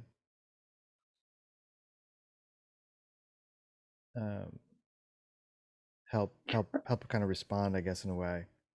Yeah, I mean, I keep wondering if like, is it going to have its own website? Like, is it a project that basically stands alone, or is it only, like, do you access it via the Near Future Laboratory shop? I Yeah, don't know. it's all good questions. I think like originally, like way back in the day, like the first idea was that it was an exclusive magazine journal. It was like a resource, and there was this kind of just kind of playing around. Like it was going to start with issue 7, so that some full of themselves studio exec was like, why haven't I not gotten this? And then start firing their assistants because they didn't keep them up to the latest, and then rehire them and say like, find out who's doing this thing. And it would be like some warehouse in Burbank, that's doing top secret stuff. And if they wanted it, you can get it. Like someone just died, so there's another slot available for a subscriber. And it'd be like, Yeah, when you were describing that, $14,000 a year or something. I picture it as like a blue book that magically appears on your office doorstep or something. That it's like, where did blue come from? Just curious. Oh no, blue book, literally like blue book, like a literally like a trade tome. Okay, yeah. Something that's got like heft and yeah, like which 12th, is not 12th edition kind of thing. That yeah, kind of exactly. But it's like how you get it, at least initially, is like shrouded in secrecy. It just appears. Right. It's just It, like, it just appears, or someone recommended you. You're like, who? Who do I owe a favor Mhm. to now? God damn it! I don't like owing favors. Something like that. So that was sort of the vibe. There was like an air of mystique, and you know, this is Thomas is a showrunner, so you know, sort of following is like, yeah, let's see where this goes. This is what you're feeling. Let's see where it goes.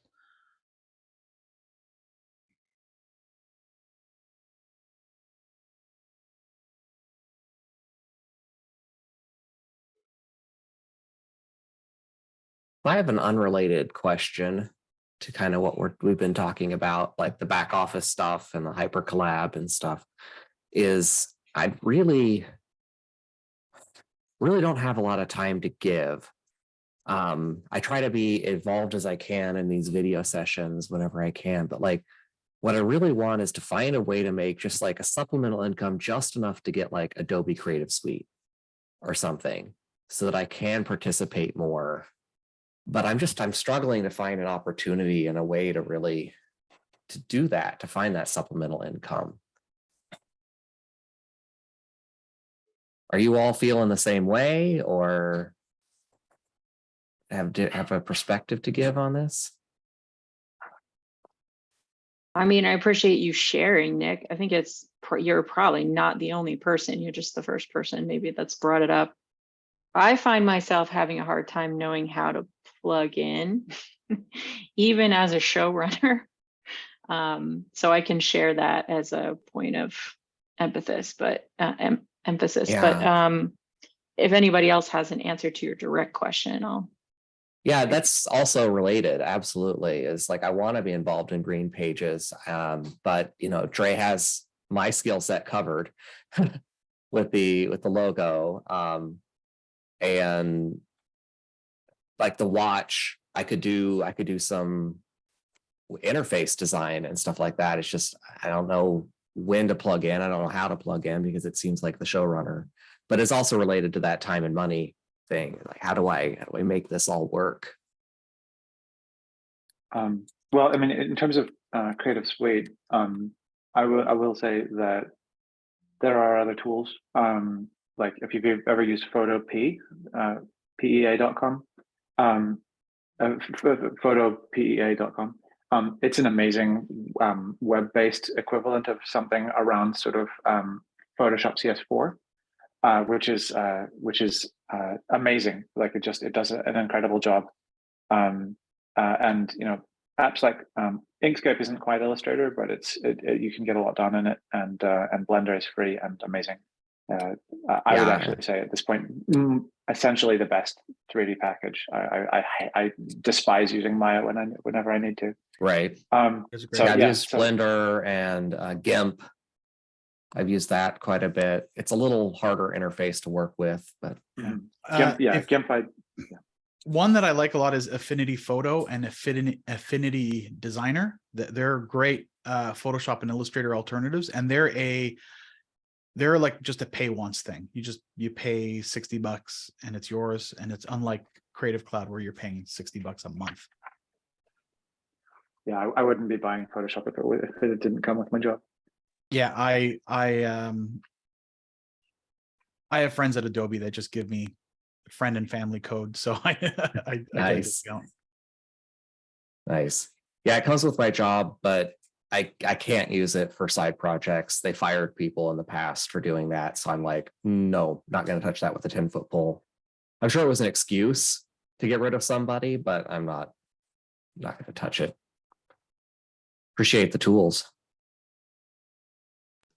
I think on the like when to contribute part, like I think sometimes professionally you sort of get like over institutionalized to there's a phase when you should do the things. Like we're in the, you know, the definition phase, and then we're going to move into the design phase, and then we'll do the evaluation phase. And I think the vibe here tends to be like a lot freer and looser. And like when I think of like the hyper collaborative part, I think about like oversharing. That like if you get the motivation, you know, that like I need to make this thing, like follow, like trust that and make that, and then inject it. And it could be that like they're a year away from actually needing a UI from the watch, but the thing that you do will make everybody go, oh yeah, but if we need to do that, we need this piece over here. And you know, like I kind of I think of it as like Lorenz attractors or something in chaos theory. Like you just keep on putting in different attractors, and then that can shift everything, or maybe not. And so yeah, like at least I find with creative stuff that if I don't act when I feel it, that later on when it's the time, it's harder to act. Like I had the idea, it's kind of gone now, and it's like work to make it come out. So yeah, like I would love to see anything that you want to make anytime you want to make it. Yeah, I think just to build on that, there's the I oftentimes I don't know how to respond. I don't know how to ask for help. So I don't say like, hey, I need, you know, that's my thing to deal with. And when people say like, what can I do to help? I oftentimes don't know how to reply. Mhm. And I almost feel like a little bit kind of awkward, like in trying to think about how to respond. And I'm not sure if this necessarily works for everyone. It probably doesn't, but it's just like, you know, just be in there, whatever, you know, whatever that means. So sometimes like every once and again, like Tiff will lob like this flashbang over the wall into the watch project, and it'll just be like a sketch of like of what, you know, what the display might look like. And I don't think she's necessarily, you know, it's the kind of thing where it's like she doesn't need to use a sophisticated tool. Matter of fact, she could probably have done it just like as a hand sketch, and it Mhm. still would have been resonant. That, and each time it does it, it kind of kicks me in the butt, and I start sketching around, you know, with something like, yeah, that, like, and it you know, to the Lorenz attractor thing, it's like it just does something, and it shows a certain, you know, kind of energy, and without how it does, and it doesn't have to be like super refined or polished. And I think there's also that thing, just to put back on you, it's like, what is keeping you from doing that? Right. I'm not trying to say like what's wrong with you. I'm just saying like ask yourself like, why am I not just throwing something in there? Mhm. You know, like is there something that you know, whatever, like that the rest of the hyper collaborative can Mhm. do to help lessen whatever Yeah. burden you're feeling that prevents you. So if it is, There's if it's like, definitely that. yeah. So if there is like, I mean, you asked the question, which was Mhm. incredible, and just to echo Isabella, like, thank you for because that's, you Yeah. know, a moment of vulnerability. Yeah. Is like what, and so what tools? I don't, you know, I Mhm. don't have $60 a month. I mean, no one should be paying $60 a month for Adobe should be giving it away. You know, if they were smart, or maybe they're too smart. Right. Is and then stuff comes back, right? So just by, you know, Right. feeling comfortable enough to do that, you know, you start getting some tools. I think that the tools thing is super important, and I'm a total tools nerd. And also I think, you know, sometimes that they become like a little bit of a hindrance, Mhm. as opposed to just, you know, kind of like laying the, you know, looking at actually what is at the core of this, what am I trying to contribute, and are there other like other ways in which I can contribute that don't require me to, you know, have a bloated piece of software. Because you get the bloated piece of software and you're like, wait, where's that one menu? It's like you're not actually doing the work. Yeah. Sketching, you know, like, Mhm. Whiteboarding. yeah, I just, yeah. yeah. I frankly I think the napkin sketch and the random thought in Google Docs, that's the most valuable, it's the most valuable thing anyone can contribute. Like I think the idea is always the hardest thing. Execution, that's easy. A lot of people can jump in and you know, if you've got logo designing chops, yeah, design logos. Just because I'm designing it doesn't mean anyone else can't be designing it either. Or build on it. Say like, Or- hey Drake, yeah. send me that, you know, like, Yeah. I'm just gonna, someday I had an idea. can and do you like- Send me the EPS of that Yeah. last Yeah. logo. Yeah. Dre and I think we do that Yeah. regularly. Like Yeah, yeah. yesterday when we were Ping nerding pong. out in Midjourney. Yeah. You know, it was just like, hey, you know, I said something in a call. Dre sends this, you know, he sends a render of the Yeah. thing that I said, and I'm just like, whoa, how'd you do that? And then we're going back and forth, like, you know, Mhm. and I Yeah, and like I late ended up, after whatever your wine last night, you're sending me. yeah, that's right. And then I got to make 2 ads for Green Pages, you know, this morning in the hours Mhm. before the thing. And if you had done that, if you had, let's say you had said like, hey, I have an idea for an ad, because it was super generative, like if you just drew it out, or you know, if you just kind of like, you know, did the thing, like I think maybe a logo here and like some weird kind of device here, and here's the tagline, here's really what I want to get at, Mhm. then I feel like it's the kind of thing where any number of people might have been like, I'm totally feeling you, hold on, give me a minute, Mhm. and turn around and grind something out. So you Yeah. can like be, you can be like, you know, essentially be like the, you know, the kind of creative director. Change Yeah. that Yeah, green. that's fascinating. Make that into a cornflower blue. Okay, yeah. I mean, and on that note of like vulnerability, it also, I think it started, part of it just stems from my feeling like I'm not enough. You know, I'm not in the Silicon Valley area. I'm not, you know, I don't have a great portfolio of generative pieces. So I feel like I need to prove myself. And how do I do that without, you know, failing? Yeah. Well, I mean, I don't know. Drag a 40-foot log up a hill and take a picture of it, and then we'll be like, okay, he's got it. I would also say like a personal commitment to trying is not an obligation to share either. Not saying like don't Right. share your attempts, but like something like on a call that I had this week, people were like, who can scribe, who can like take notes, and I didn't put my hand up. I just did it anyway, and then didn't share the results because I was like, how would I do that? What would it look like? Is it going to be Mhm. good enough? Is it worth offering that as a service? And it was really awesome as an exercise. It was That's like, interesting. I didn't do great, but I think that I did well enough that next time they ask, I might put my hand up. I mean, it's not amazingly creative work. It was just like, how do you summarize and dump it in IRC? But yeah, so Still like using sometimes IRC? the world W3C uses IRC. Yeah. Oh, wow. They still do. It's Wow. really funny. Yeah. So yeah, that's so we're working out the standards for WebXR there. But yeah, it's just like this is vintage. I mean, I love it. But yeah.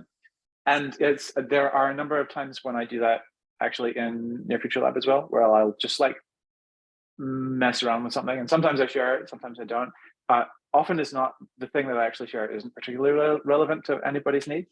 But I build it and I play with it anyway, because it's just like, what do I think about this? What do I want to do? And professionally, that's what I've done in a number of sort of contexts. And sometimes it's turned out to be relevant, and sometimes people are like, no, we don't need you to do that. Mhm. But I wasn't asking.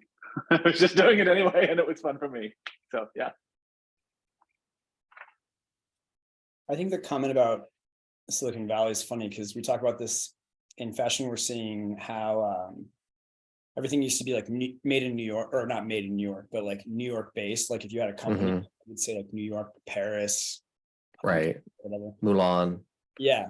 And now there's like this big pushback against being based in New York, where the companies that are getting more brand recognition for having this mystique to them is like a company from like Des Moines or St. Louis, or something that a place you've never heard of, because coming out of COVID, we aren't really, there's sort of like the curtain's been pulled back, right? So there's nothing to New York that we haven't seen or heard of, right? So like, I think you not being in Silicon Valley, actually, you can brand that or market that in a way that's, Mm. I don't know. I find that to be really helpful now. I know I see that a lot in fashion, where it's like all these young brands are actually purposefully not. I even know one in Brooklyn who's manufacturing outside in Franklin, Tennessee, and they're saying based in Franklin, Tennessee, not based in Brooklyn, because there are a dime a dozen Brooklyn-based fashion companies, right? Like you can't distinguish yourself, right? Based in Brooklyn, like you and every other millennial, you know. Sorry, the cats are fighting literally on my desk. Sorry. Yeah, part of your brand. So. But I also think it's interesting too, because I think when you first said what you first comment brought up for me was sort of like, I love that we create office hours because it's sort of like a mothership that I then get to jump off of, right? So like this past week we had a call that you were on, Nick, right? And it felt like a little specialty call. Mhm. It's a big piece of digital stuff that I sometimes feel like I miss. So I love having little satellite calls. Mhm. And I realize even after that call, it's like there's such a network that we're building here. And I'm trying not to use language that I think we can jump on as like capitalistic, but I think there's also a beauty of using this language of having a network of people who really know and are creative and going outside of the box. But there's something here that when we do start finding ways to monetize it, that is not a bad thing. So your comment actually, I think, is a great way of starting off a conversation of like, you know, we have a lot of really great talks. There's a lot of really great value here. Julian, you've talked about this before with retreats. It Mhm. it could be worth in the new year circling back to it and getting it going. Getting You're which muted, part? Julian. Yeah. Getting which part broke going? I think either even when Dre was talking about the branding and you made a comment about a consultancy, and I was just like, yeah, and we get to like dress all these people. There's so many pieces of this lab that are sort of, they're not figured out, but they're pointing in a direction of some monetization. And I feel Oh like, yeah, totally. I'm not anti-capitalist, just to be clear. thank God, I'm I can't handle one anti more. hyper-capitalist. I'm like not a pioneer anti-capitalist. I'm like not surviving that first wave. But I think there's some, I mean, I'm not saying I love that we're not jumping into that right now. I actually am very grateful that we haven't done that. But I do think that, Nick, to your point, like time is precious, money is hard to make. So Mhm. I have really valued the brain power here, not because of the intelligence, but because of the curiosity and the exploration. That to me, I find to be really the true asset. So I don't find that in corporate settings, right? So that's something that I think we have as like something we can find a way to monetize moving forward. I know we're not quite there yet, but to your point, Mhm. right up, I feel like there is something there. And I want to circle back to it. Maybe in the new year, we can even figure that out. Yeah, I think just to respond. So yeah, so Dre and I had. I mean, it was open to everyone. I think we had the hyper collaborative chat. Who was there? I jumped in for a minute. Yeah. Okay. So and Yeah, then yeah. Brandel, you Shut showed. up. Yeah. So Yeah. you know that's one place where we're having those conversations to try to figure this stuff out, because as you said, it hasn't been like figured out. It's a lot of intuition and instinct. But I would say that we already are, like, just to the the monetization thing, like that's already happening. So like I consider myself the showrunner of the what did I call it, the artifact book. Mhm. And I fully intend on, I mean, I'll do a run of whatever, 256, we pick funny numbers and put them on the website, and people will buy them. And because I'm the showrunner, I'm going to buy myself a new, Krups plastic coffee machine or whatever. Like, so that's monetization. And then I'll funnel the 20% will come back so I can pay for the imagineyourfuture.com, all the stuff that needs to be paid for. And the same thing. So like, I mean, I don't want to speak for Isabella, but like I think we'll do the archetype book, right, from all the work that she's been leading. Mhm. And I can't reason around giving that away. Like Isabella and I will talk and be like, look, this is what this is what the other book went for. This is how much it costs to make. Are you good with that, or what do you want to do? And we'll set it up and we'll do it. I mean, I'm speaking for Isabella now. We might not. Isabella might be like, you know what, I just want it to be a poster. Like, cool, let's figure that out. Mhm. And the same, like, so I'm doing another one of the work kits. The box, it's not this one, but it's a mid-season release of this. And I sold these, right? I thought I was gonna be able to sell like 20. Sold 100 sold out in like 48 hours. And so I was like, cool, people love this stuff. I'll do another one. And it's, I'm not doing it to like because I want to be in business selling card decks. I'm doing it because people like feel into like what this thing is and what it does and what it represents. And the opening is there. I'm not saying like, you know, to anyone like get off your ass or anything like that. But if someone's like, hey, I think, yeah, this might be a good idea, like let's talk about it and let's see if it is a thing that kind of fits within the, and talk about it as a, you know, as a group. Like, does this kind of fit into the vibe? The ethos, the Yeah, vibe, yeah. at some point, I mean, I think, yeah, at some point there might be something where someone's like, I think we should do garden rakes, and I might be like, no, I'm not gonna do Right. garden rakes. If it's a garden rake from the future and it kind of, and you know, makes us chuckle and be like, that's a really clever fucking idea, then maybe, you Or know, maybe it but has a spot in like the green pages as a prop, yeah, right? yeah. So all that stuff. So just to, and then, you know, Camp obviously with like the merch stuff, that's like the kind of relatively, yeah, okay, people don't do merch, you know, you do merch. And but it's also got this other thing on top of it. So it's not just the concert t-shirt that says you went to the concert. It's also got all these other layers. Like, what do you mean this is from the future? And it comes with Mhm. the, you know, the little hang tag that's sitting on it tells the story. Yeah, I'm trying to set it up so that, you know, I'm forcing all these people in my fashion contacts to do the accessories project or exercise, so that, you know, when we go through it, hopefully they'll write about it, you know, so that it gets some traction. And, you know, I'm trying to set up a little monetization channel for the future of it. Mostly because I want to see it become successful and then have money to make more stuff, you know.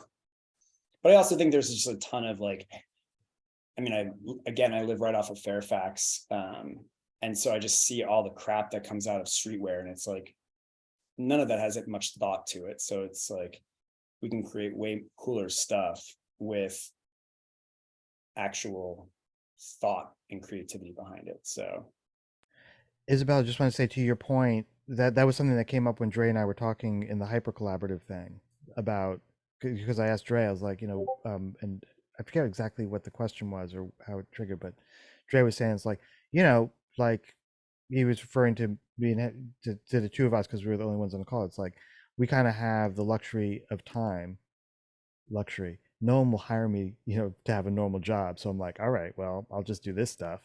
So that means, so the missus said, she's like, well, you don't have to go into work. I was like, no one will have me to come to they don't want me there. It's not like I made a choice. He said like, stay away.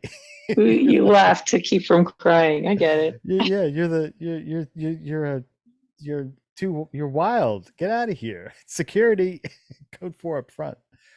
But you know, so the point was like basically, yeah, we're different, not necessarily like special, in that we're just kind of we're just cut from a cloth where we just don't fit into the world of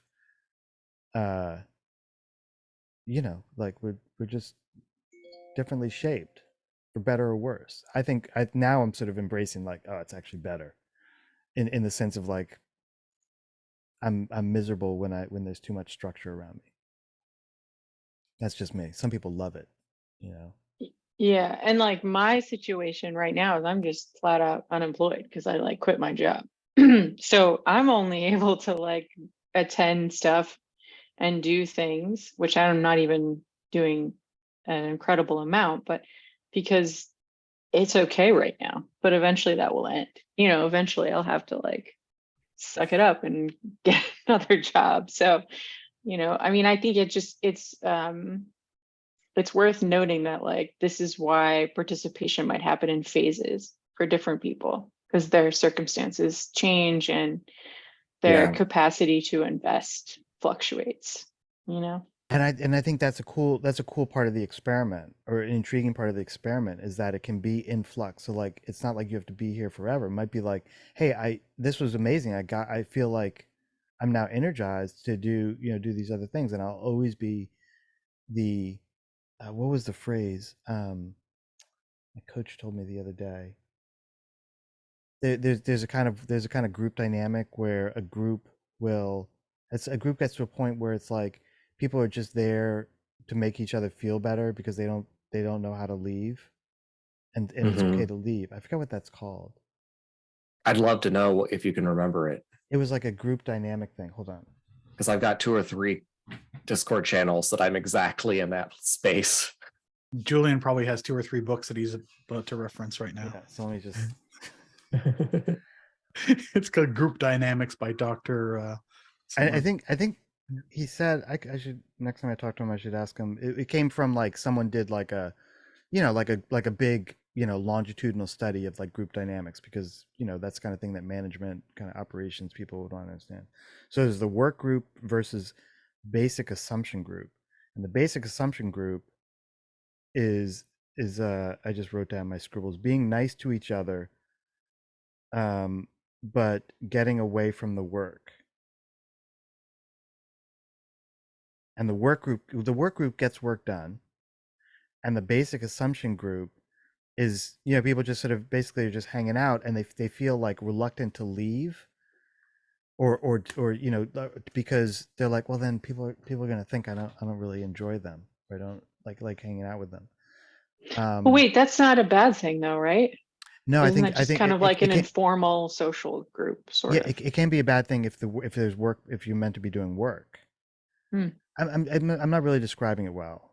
Like, he was very articulate on the point, but That's why he's the coach. Just kidding. that's why he's a coach, a therapist actually, but that's right. But Everyone needs one, honestly. Oh yeah, totally. Yeah, ChatGPT. Just gotta log in. Oh my for God, that. be my therapist. I have to try it now. I think the overall point was like sometimes it's okay. Sometimes it's okay. You have to sort of assess what's going on, and that I don't even know how to describe it. It's like I can kind of feel what he's talking about because of the topic we were on, but yeah, I can't. There's a thing where you can stay, and you have to know why you're staying.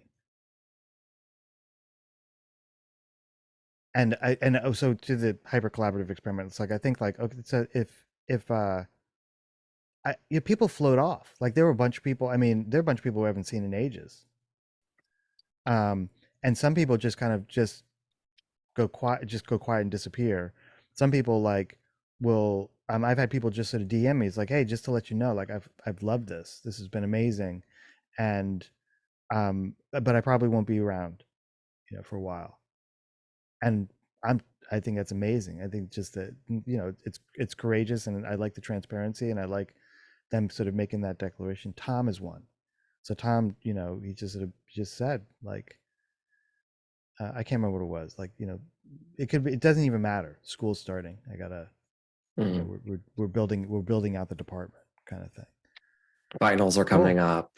Yeah, and he's still, you know, he's still around. Like, I DM'd him the other day, you know, so it's not like it's not like we become unfriends. What's wrong with you, dude? Why aren't you hanging out? Yeah. And it's also interesting. That's why now, like, thinking about this. Sorry, Nick. Thinking about the, you know, doing the seasons thing, right? So, right. You know, I'm doing a bunch of stuff in the back office to find ways to commemorate participation, but seasonally. Like, you were in season 1, amazing. Thank you. Here's a token of my appreciation for that. Well, and you were talking about that at the hyper collaborative session on Wednesday, I think, like the levels of participation. Mm-hmm. And is that something that like you change in season, or do we consider that when we're trying to, you know, figure out if someone needs to stay in the Discord, because they're just out of season right now, but they were really active when they were here. Yeah. Did they say it's a tier 1 or whatever? Yeah. Yeah, we're figuring all that stuff out. Mm-hmm. So I don't want it to feel like a job, or, you know, any of those dynamics. I know it's not. Like, I want people to do stuff because they want to, and if they feel it, and if they're feeling it, you know, less for, you know, for 8 months, you know, over some period of time, like, that's cool too. And I think, you know, maybe people just sort of say like, I gotta step back for a bit. Amazing, beautiful. Like, you know, we're always here. Like, if you need anything, whatever, if you want to just chat or you know, I don't. Yeah, I don't know how it works, but I don't want it to feel like it's either on or off. I guess I don't have an off switch, but other people do.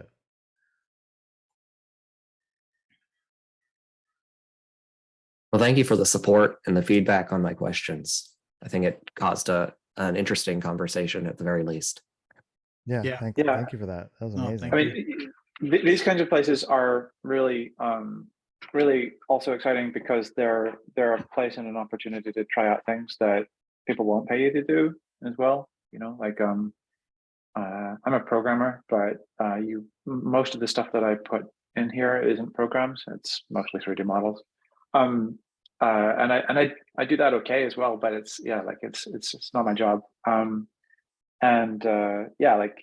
Just thinking about what kind of threads you personally want to pull on, and ways of sort of not even necessarily sort of suggesting that they are contributions, but holding them up and saying like, here's a thing that I can do, or I like to do, or I'm interested in contributing, is awesome.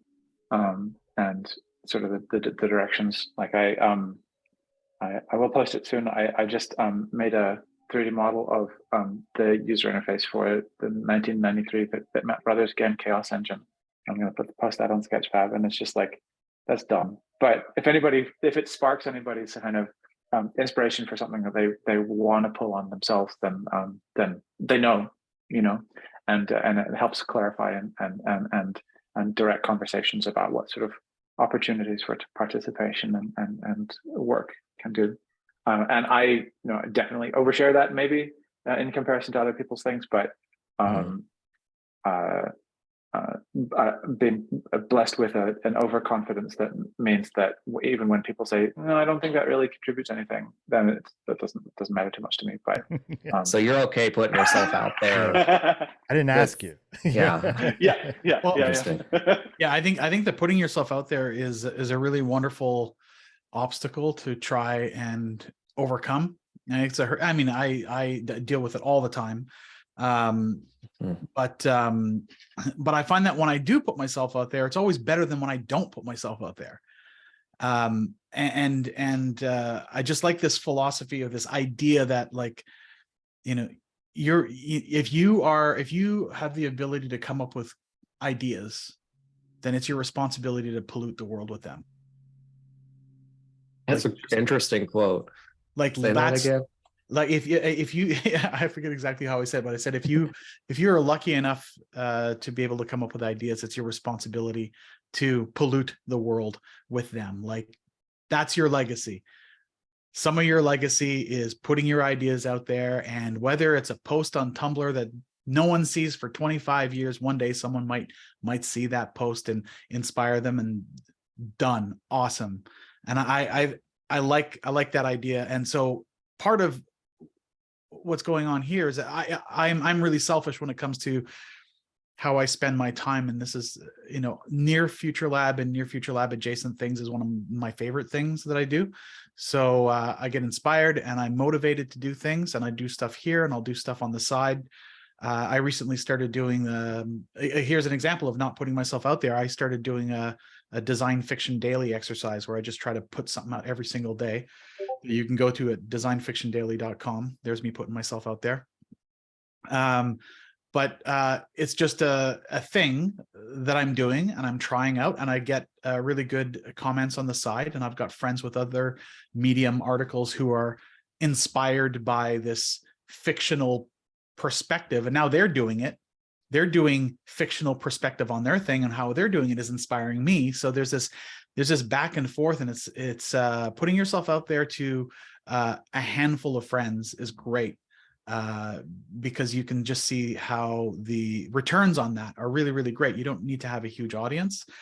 And then sometimes it bleeds into something that happens within Near Future Lab, or you become the showrunner of the project you started somewhere else that is embraced by the community and everybody gets down to. But yeah, I'll get busy sometimes. If I have to direct a shoot, I'm just offline for a really long time because it takes up way too much of my time. But if I am not, I actively turn down work to make sure I can make it to office hours and I have a few hours in my week to do stuff.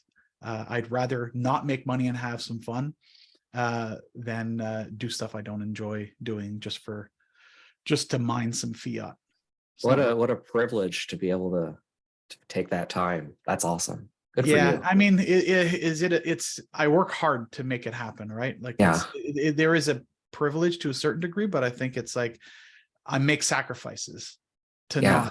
not do that. Like, there's things can get tight sometimes. And you're like, yep, it's gonna suck for the next few weeks, but at least I'm having fun.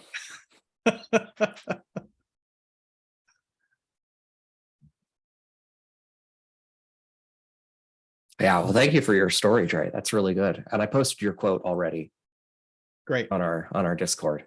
amazing. Yeah, make a mess. Go make a mess in the world. Yeah. Pay no attention to the perfectly organized shelves. The mess is up here.